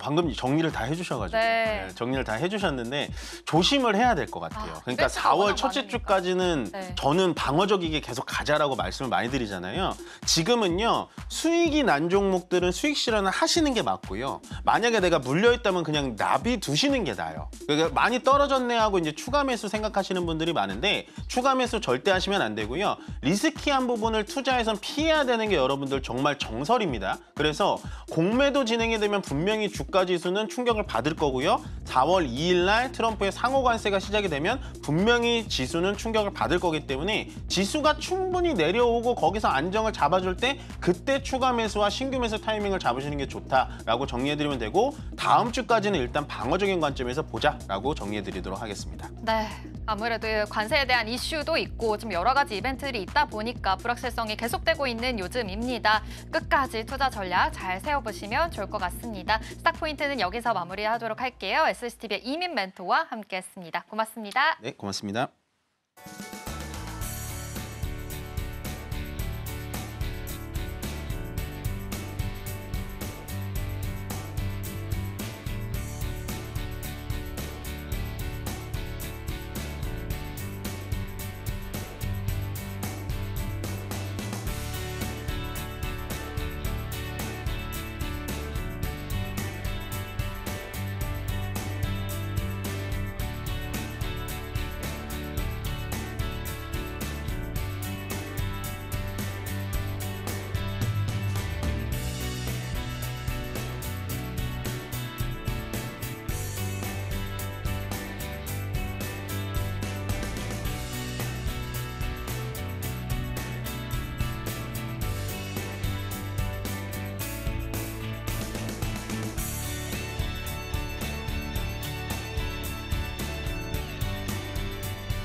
네, 계속해서 캐스팅콜로 이어가 보도록 하겠습니다. 오늘 도움 말씀에는 기업공시연구소 변영인 대표 자리해 주셨습니다. 대표님 어서 오세요. 네, 반갑습니다. 네, 오늘 시장 먼저 점검을 좀 해보도록 하겠습니다. 지수 자체만 놓고 봤을 때는 일단 양시장 모두 1% 넘게 빠지고 있습니다. 아무래도 이제 배당락일에 대한 영향도 있을 겁니다. 삼성전자나 삼성전자 우선주, LG전자 등등을 포함해서 대기업들이 배당락일이다 보니까 오늘 좀 많이 빼는 물량들이 아마 있을 거고요. 오늘 양시장 하락은 하고 있는데 전반적인 분위기는 어떻게 좀 해석을 해야 될까요? 네, 우선 가장 큰 시장의 수급 정체 요인들 이건 이 관세 리스크, 그래서 철강과 알루미늄에 이어서 자동차까지 관세 25%에 대한 부과가 현실화가 좀 됐는데 이게 단순하게 세계 품목에 대한 관세가 현실화가 됐다고 해서 이 부분이 좀 노이즈로 좀 작용했다라기보다는 최근에 어떤 정책 기조가 다소 이 관세 정책이 다소 좀 유연한 방향성을 좀 제시하지 않을까라는 기대감들이 크게 좀 쇠퇴한 것이죠. 그래서 다음 주에 좀 예고되고 있는 이 상호 관세가 조금 더 매파적 기조로 좀 흘러가는 것이 아닌가 그런 우려감들이 재차 어떤 수급의 정체 요인으로 좀 작용했다라고 볼 수가 있겠고요. 다만 최근에 어떤 나온 이 메시지대로 우리가 좀 주시를 좀 해본다면 전체적인 상호 관세에 관련된 부분들도 국가별로 모든 품목을 다 지칭하는 것이 아니라 세부 품목에 한정해서 약간 이 스탠스의 어떤 변화를 시사했기 때문에 이런 부분들은 현실화가 좀 되는 관점에서에 대한 영향도를 한 번 더 좀 체크를 해야 되지 않을까라고 좀 판단되고 있습니다. 전체적으로 최근에 미결제 약정 건수가 한 28만 건. 그러니까 이 부분은 뭐냐면 시장의 어떤 기대 수급들은 숏 포지션보다는 롱 포지션 전략으로 시장은 하방보다는 상방 베팅이 아직까지는 좀 유효하다고 볼 수 있겠고 증시 예탁금이 50조 원대 중반, 55조 원대까지 또 올라왔죠. 이 부분은 아직 전반적인 시장의 수급 위축 요인에도 불구하고 비교적 국내 증시가 미국 증시에 대비해서 약간 이 수급의 어떤 견조한 흐름들을 좀 유지하고 있는 그런 관점들이 시장에 좀 반영되고 있는 모습들. 오늘 코스피의 경우에는 1.5% 하락을 했음에도 불구하고 거래대금이 어제보다 또 증가되는 모습들을 보여주고 있어요. 코스닥도 마찬가지로 지금 한 22조 원대, 시초에 한 22조 원대로 추정이 좀 되고 있는데 전체적으로 좀 시장의 어떤 규모들을 좀 감안을 해봤을 때는 오늘 앵커님께서 아까 말씀하셨던 것처럼 대형주 위주의 배당락일의 관점이기 때문에 오늘 시초 장세보다는 5장 초반 내지는 중반까지에 대한 이 낙폭을 일부 축소시킬 수 있는 영향을 좀 작용하지 않을까. 다만 이제 관세 리스크가 좀 현실화되는 그런 우려감들은 일부 자동차주 그리고 자동차 부품주들에 한해서 악재가 좀 될 수 있는 요인들이겠지만 이 부분은 전체적인 어떤 영향도를 현재 극단적으로 우리가 좀 바라보기보다는 향후에 세부적인 영향도를 좀 더 주목을 해봐야 될 것 같아요. 현대차의 경우에도 뭐 지금 메가플랜트 가동률을 상향시킨다면 미국의 판매량 관점에서 그렇게 큰 관세 타격을 좀 우려할 만한 어떤 시그널이 좀 될까 이런 관점에서 의문이 좀 있다는 점도 기억하면 좋을 것 같습니다. 그러게요. 일단 오늘 시장이 좀 위축세를 보이고 있긴 합니다만 오늘장 이제 낙폭 축소를 오후장에 할 수 있을지가 가장 중요한 여부로 자리할 수 있을 것 같고요. 코스피는 2,600선을 이탈을 했고요. 코스닥은 701선, 딱 700선에 지금 얼추 걸쳐 있는 상황입니다. 코스피 지수를 보면요. 지금까지 2,600까지는 그래도 무난하게 잘 가는 것 같은데 항상 2,600에서 걸려서 여기서 맞고 떨어지는 것 같거든요. 근데 뭐 정치나 관세 리스크, 넓게 보면 금리에 대한 불안감도 아직까지는 자리를 하고 있어서 해결된 게 아무것도 없는 이 자리에서는 코스피 지수 2,600을 상단으로 두고 이 안에서는 좀 눌렸을 때 사고 팔고 하는 이 트레이딩 전략은 가능할까요? 네, 그러니까 크게 우리가 우려할 수 있는 요인들은 딱 하나만 좀 저는 기억을 하면 좋을 것 같아요. 작년에 미국과 일본이 사상 최고가를 경신했을 때 우리 주가는 어땠죠? 좋지 않았죠. 저희 글로벌이 거의 뭐 바닥권이었죠. 이런 것들을 우리가 좀 착안을 해본다면 지금 머니무브의 이동 경로들, 특히나 미국 증시의 고점에서 기술주 중심의 투매가 재차 좀 이어지고 있는데 이걸 비단 관세에 관련된 리스크 요인 하나만 갖고 우리가 기술주가 이 투심이 좀 악화되는 것으로 평가를 좀 해봐야 되는 것인가. 그렇죠. 이 관점에서 좀 해석을 해봐야 될 것 같고 여전히 투신사들이 현재 보유하고 있는 전체 어떤 보유 포지션들을 좀 감안을 해보면 여전히 이익권이죠. 그렇기 때문에 미국의 경우에는 최근 고점 대비의 단기적인 하락폭이 좀 큰 것을 일단 이 전반적인 어떤 증시의 우려 요인으로 좀 판단을 해보고 있지만 해당되는 자금이 최근에 유럽으로 굉장히 많이 흡수가 되고 있고 유럽 시장에서 증시가 비교적 견조한 수급의 연속 성과를 보여주고 있다는 좀 차이가 있겠고요.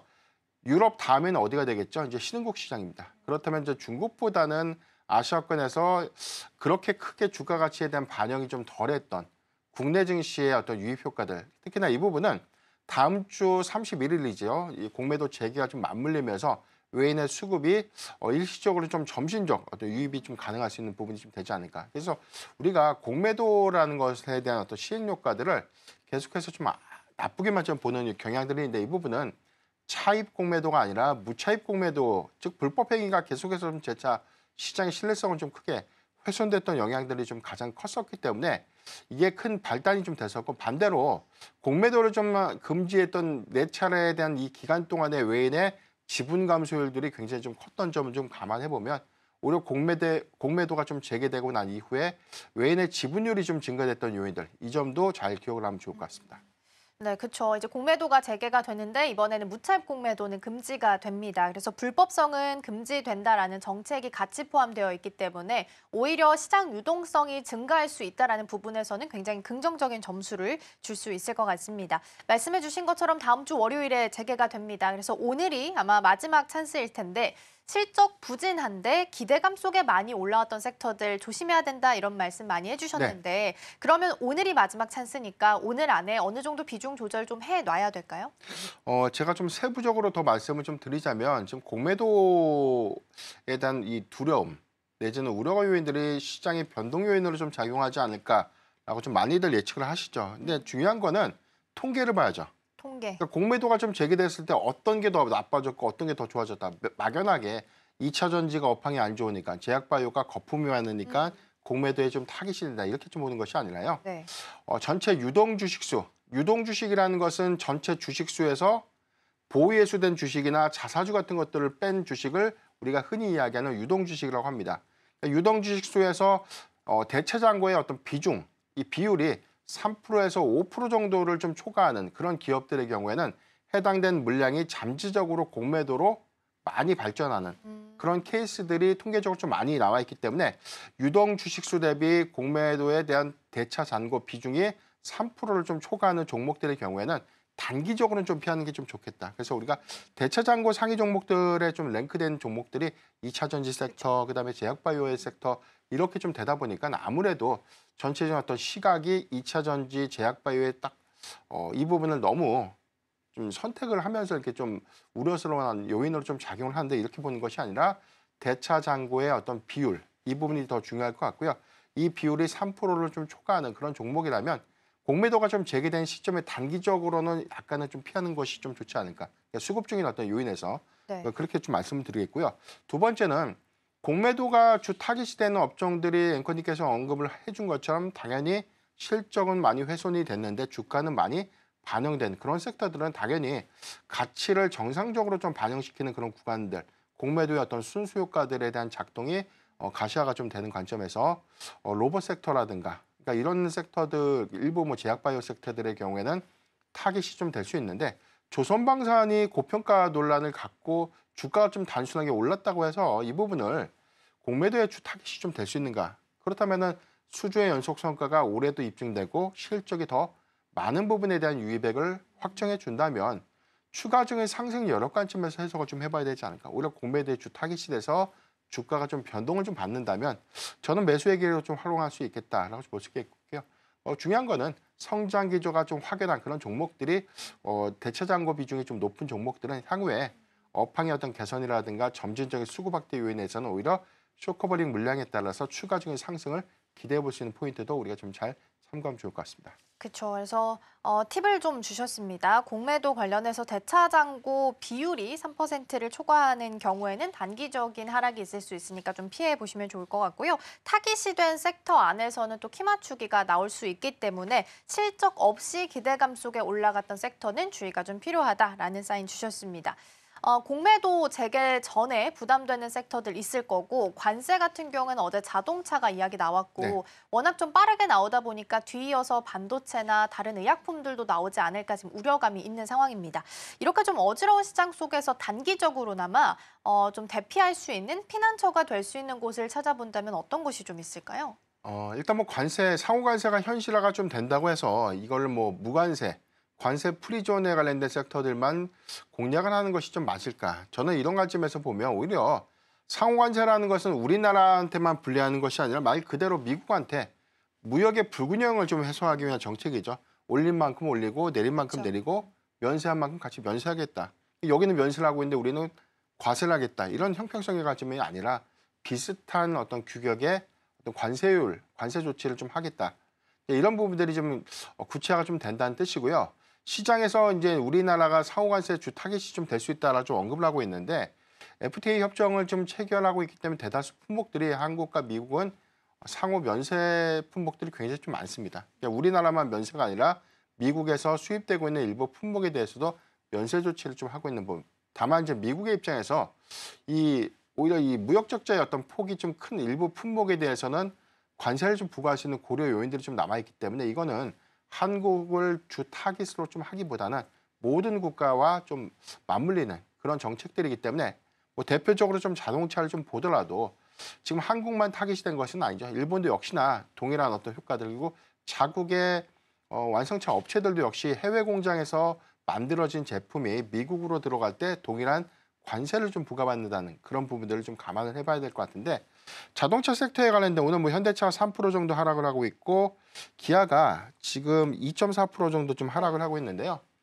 이런 어떤 우려 요인들 다만 이제 전체적인 영향도를 좀 봤을 때 미국에 공급되고 있는 전체 현대차 그룹의 양산 비중은 한 36%, 기아가 한 3% 정도입니다. 이 부분은 멕시코 공장에서 미국으로 좀 공급이 좀 되고 있고 그렇다면은 지금 메가 플랜트에 대한 가동이 올해 가동률 그래서 뭐 2분기 이후 그리고 3분기부터 본격적인 가동을 좀 앞두게 된다면 상당 부분 뭐 이 관세가 현실화가 된다고 하더라도 일부분에 대한 어떤 큰 영향도는 전 다소 좀 제한적이지 않을까라고 볼 수 있겠고 지금 현대차 그룹이 미국에 대한 대미 투자를 좀 약속했기 때문에 미국에서 만들어진 어떤 투자 기조에 따라서 부분별로 어떤 면제 받을 수 있는 어떤 예외 요건들도 고려를 좀 해봐야 될 것이기 때문에 전체적으로 자동차 관세가 국내 자동차 산업의 악재다라고 좀 속단하기에는 다소 좀 무리가 좀 있다라고 좀 판단해 보겠습니다. 네, 자동차 관련된 내용까지 짚어주셨는데 그 부분은 이제 뒤에서 좀 더 자세하게 이야기를 좀 나눠보겠고요. 어제 이제 LNG 프로젝트 관련해서 주지사가 하루 정도 더 방한 일정을 더 늘려서 갔다라는 기사들도 있었습니다. 그래서 어제 마무리가 좀 된 상황이고요.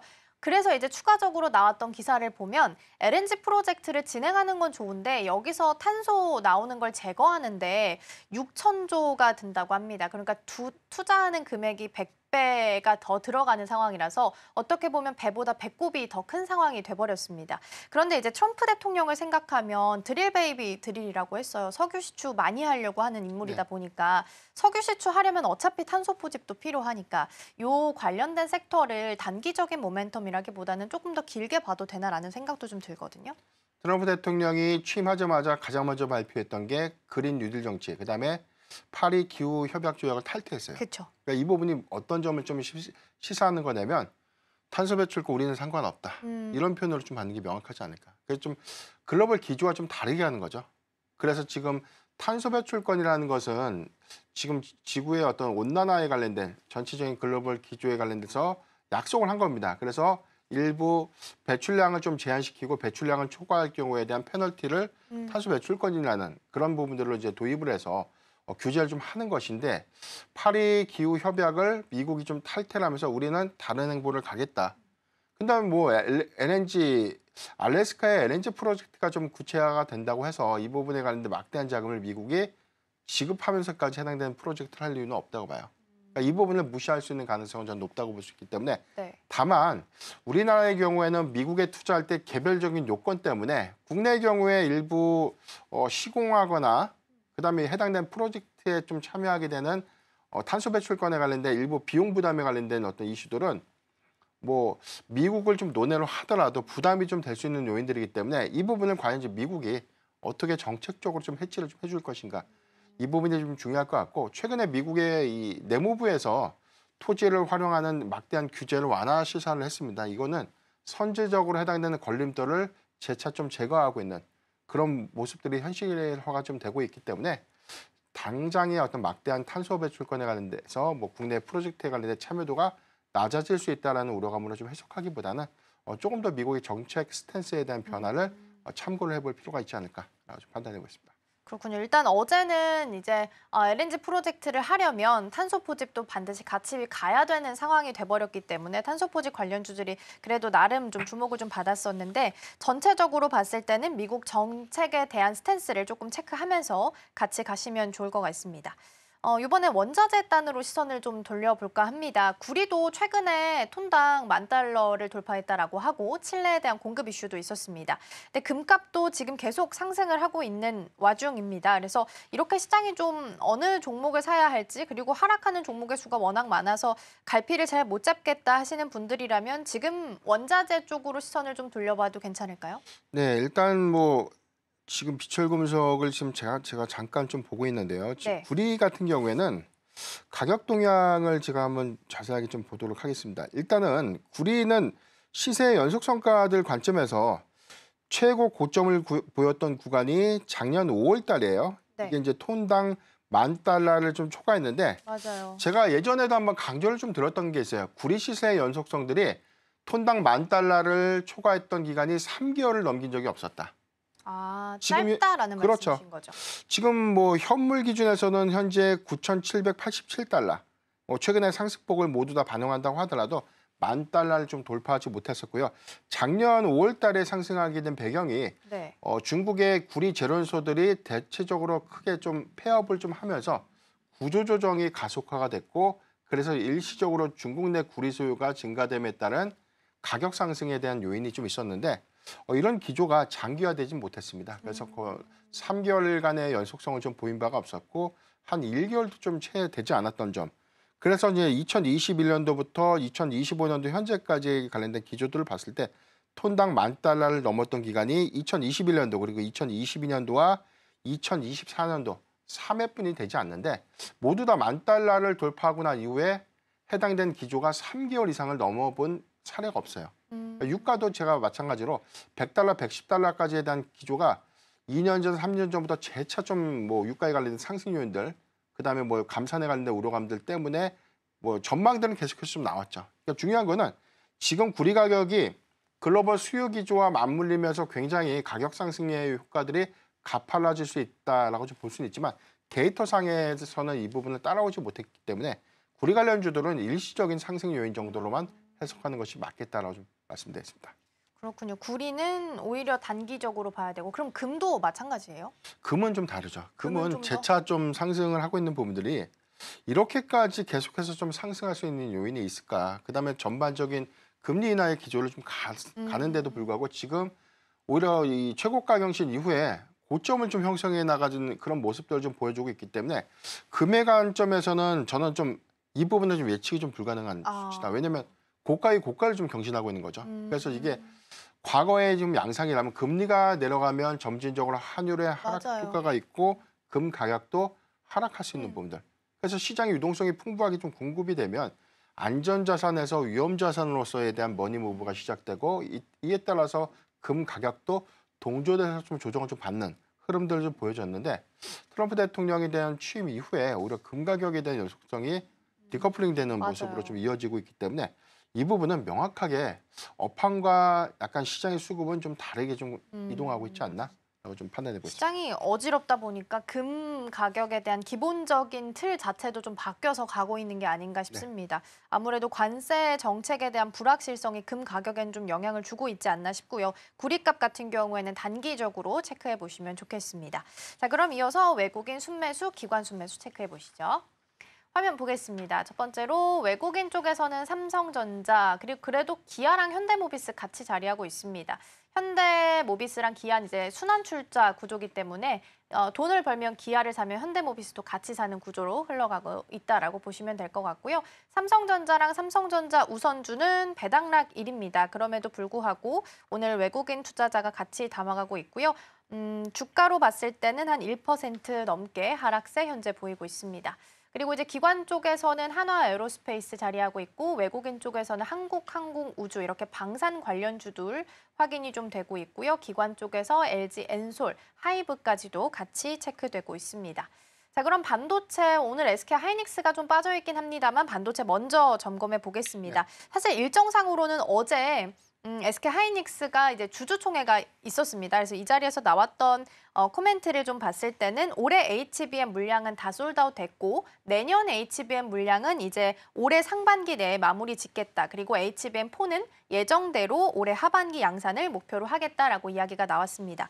그리고 이제 추가적으로 나왔던 게 한화 세미텍 이야기였어요. TC본더 2차 공급 뭐 이야기가 나오게 됐는데 그러면 사실 그동안 견고하게 가지고 갔었던 1위의 자리는 한미반도체였잖아요. 네. 근데 한화세미텍과도 여기 추가가 되면서 어떻게 보면 지각 변동의 초입일까라는 고민을 하실 것 같거든요. 주가도 어제 차별화가 좀 있었는데 어떻게 봐야 될까요? 어제 한미반도체가 제 기억에 장중에 한 5%, 6% 정도 하락을 6%도 했고 빠졌었어요. 그다음에 하나비전이 상승 마감 좀 했던 걸로 제가 알고 있고요. 이제 내용들 보면 지금 SK하이닉스가 올해 HBM 공정 투자에 도입될 수 있는 TC본드의 전체 수량을 한 60대에서 80대 정도로 좀 제시를 좀 됐습니다. 그런데 지금 이원화 정책을 좀 하고 있는 가장 큰 이유가 한미반도체가 미워서 한미반도체의 TC본드가 품질이 나빠서가 아니라 가격, 즉 원가 경쟁력 관점에서 SK하이닉스도 수익 지표 도입되는 어떤 이 장비에 대해서는 원가 베리티가 좀 있어야 되겠죠.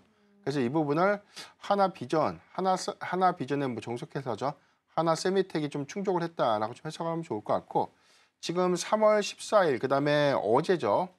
두 차례에 걸쳐서 210억 원 규모의 이 TC본드 공급 계약이 있었어요. 그러니까 전체적으로 한 420억 정도 규모인데 대당 한 50억대로 좀 추정을 해본다면은 한 8대, 한 10대 미만 정도가 2차 분까지 해서 다 공급이 된다라고 볼 수 있겠고 올해 전망이 한 60에서 80대니까 절반을 좀 가져간다고 예상을 해도 나머지는 한미반도체가 가져갈 수 있는 물량이다. 그래서 이원한 물량이라는 것은 한미반도체를 배제하고 하나비전의 모든 물량을 배속하는 것이 아니라 전체적인 어떤 비중은 한 7대 3 정도로 좀 이어지지 않을까.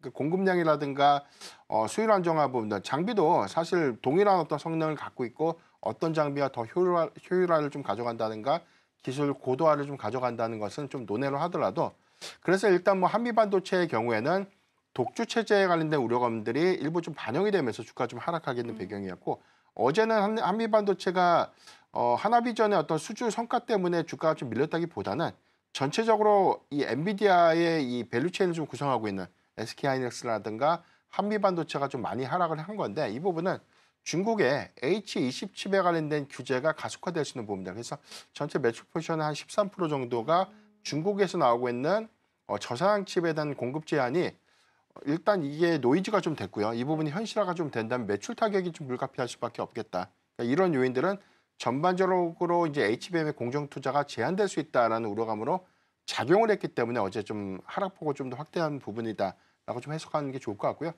전체적으로는 지금 뭐 이원화 정책으로 인한 악재는 상당히 좀 선반영이 됐다라고 좀 평가하면 좋지 않을까라고 좀 말씀드렸습니다. 그렇군요. 일단은 한미 반도체가 1위 자리를 공고하게 좀 지켰던 시간들이 있기 때문에 아마 걱정을 하실 것 같아서 관련된 종목 여쭤봤고요. 한미 반도체는 오늘 1%대 하락률 기록하고 있고요. 하나 세미텍도 오늘은 좀 떨어짐 체크가 되고 있습니다. 이 부분도 함께 보시면 좋을 것 같습니다. 자, 오늘 올라오고 있는 테마들 함께 이어서 점검해 보도록 하겠습니다. 첫 번째 테마로는 엔터 자리합니다. 오늘 크게 묶어서 중국 소비주로 좀 보면 좋을 것 같고요. 관세 이슈로 시끄러운 상황 속에서 그나마 시장 안에서 좀 피해갈 수 있는 도피처로 부각을 받고 있는 상황입니다. 특히 엔터 관련해서는 문화사절단 방한 일정도 남아있는 상황이라서 이에 대한 기대감도 같이 가져가 보셔도 좋지 않을까 싶고요. 자, 이어서 두 번째 테마 열어보겠습니다. 두 번째는 조선입니다. 사실 개장하고 나서 조선이 좀 강세를 보였었는데 조금 보니까 다시 좀 하락 추세로 전환된 것으로 보입니다. 그래도 이제 오늘 시장 안에서 개장하고 나서는 일단 조선 쪽에서 오름세를 보였다라는 부분 체크해 드리겠고요. 공매도 앞둔 상황 속에서 조선에 대한 반응은 어떻게 나올지 오후장까지 함께 보시면 좋겠습니다. 자, 마지막 테마 열어보시죠. 정치 테마주입니다. 뭐 투자를 권고한다라는 의미라기보다는 오늘 개장하고 나서 이쪽에서 반응이 좀 있었기 때문에 일단 정리를 좀 해드렸고요.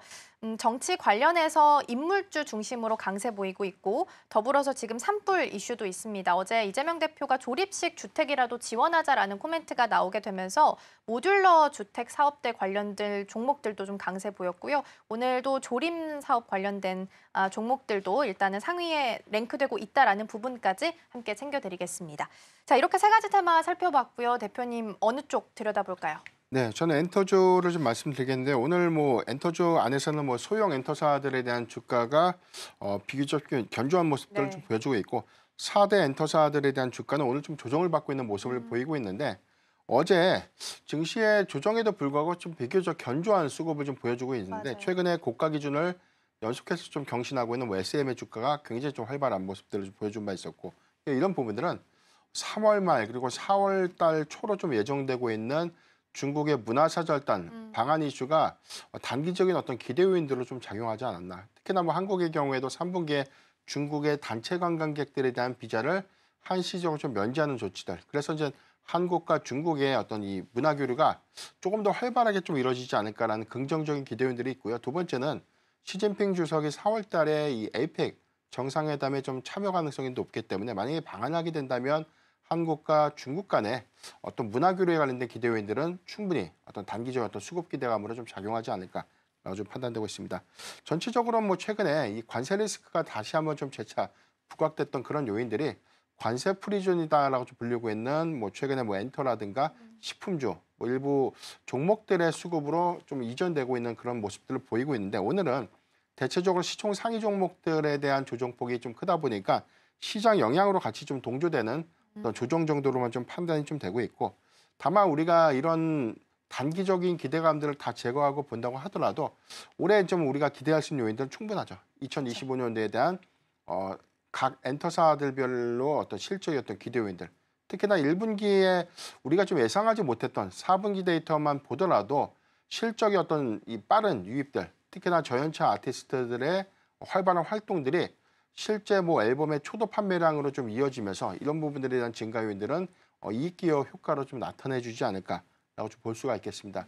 올해 하반기에는 뭐 슈퍼IP들이 좀 귀환을 하게 되죠. 여기도에서는 단순하게 활동 재개에 관련된 부분들보다 월드 투어가 좀 확대되고 있는 요인들 이 부분은 과거와는 좀 다르게 티켓 가격이 크게 좀 상승했던 효과들 이런 부분들은 오히려 영업이익에 큰 기여 효과를 좀 나타내 줄 수 있기 때문에 올해의 경우에는 실적 개선 키워드 그다음에 외형 성장이랑 같이 반영이 좀 더 주목을 좀 해봐야 되지 않을까.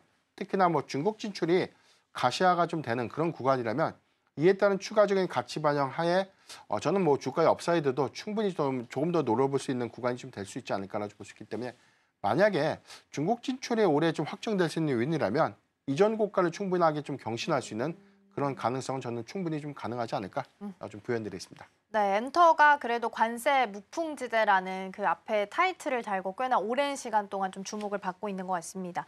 그러면 말씀해 주신 것처럼 문화사절단 방한 일단 일정 예정되어 있고 우리 정부도 무비자 입국을 허용한다라는 코멘트도 있습니다. 아이디어 조금 확장해서 엔터뿐만 아니라 카지노, 들어오면 여행주 뭐 이런 종목들까지도 아이디어 좀 확장해서 포트의 구성을 해봐도 되는 시간인지가 궁금하거든요. 국내 여행주는 중국 그 단체 관광객들이 국내 여행사를 통해서 들어오기보다는 중국 현지에 있는 여행사를 통해서 한국의 어떤 파트너사처럼 이렇게 움직여지는 그런 경향들이 좀 크지 않을까라고 볼 수 있겠고, 두 번째는 카지노의 경우에는 일단 중국의 카지노에 대한 규제가 아직도 강화되고 있는 그런 부분들을 좀 주시를 좀 해봐야 될 것 같은데, 물론 코로나19 이전보다 회복률이 한 70에서 80%대까지 올라왔다고는 하지만 이 부분을 좀 상회할 수 있을지 여부에는 조금 더 확인이 좀 필요하지 않을까. 전반적인 어떤 소비가 확대될 수 있는 요인들은 중국의 경기 영향도 상당히 좀 크게 좀 작용할 것이다라고 볼 수 있겠고요. 다만 우리가 좀 기대할 수 있는 요인들은 인바운드 수요가 좀 증가될 수 있는 요인들은 그래도 면세점의 매출이 증가될 수 있는 기대 요인들이 좀 될 수 있는 점. 두 번째는 과거의 어떤 소비 트렌드와는 좀 다르게 중국인들이 한국에 들어와서 올리브영 같은 이 오프라인 매장에서 가성비 화장품을 많이 구매를 하죠. 이런 부분들은 중소형 화장품의 내수 판매량 증가로 이어질 수 있는 그런 부분들이기 때문에 이런 부분들은 점진적 어떤 소비 증가에 따른 어떤 기대 요인들이 좀 될 수 있겠고, 가장 큰 좀 대안이 될 수 있는 종목들은 뭐 글로벌 텍스 프리 같은 이 텍스 리펀 같은 종목들이 효과가 좀 있지 않을까. 이익 기준 효과에서 오히려 그래서 전체적인 인바운드 수요가 예측 지표에서는 3분기 이후에 전년 동기 대비 한 40% 정도, 25%에서 한 40% 정도 중국인 관광객이 좀 증가될 수 있는 어떤 기대 요인, 수치상으로 한 번 더 좀 체크는 좀 필요하지 않을까 판단되겠습니다. 그러면 오히려 하반기로 갈수록 이에 대한 기대감이나 주가 반영은 더 크게 나타날 수도 있겠네요. 오히려 인바운드가 좀 증가하게 된다면 중소형 화장품이나 오히려 면세점 쪽, 텍스프리 쪽도 함께 좀 보시면 좋을 것 같습니다. 오늘 대표님 여기서 보내드리겠습니다. 오늘 말씀 고맙습니다.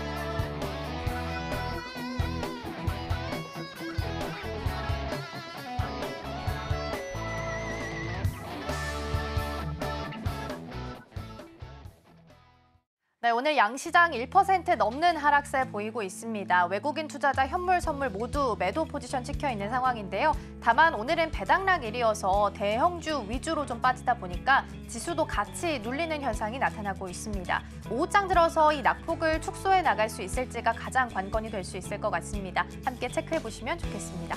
저희가 방송 중에 제공해드린 정보는 투자 판단을 위한 조언일 뿐 해당 종목의 가치와 수익률은 보장하지 않습니다. 저희는 다음 주 월요일 더 다양한 소식 준비해서 돌아오겠습니다. 시청해주신 여러분 고맙습니다.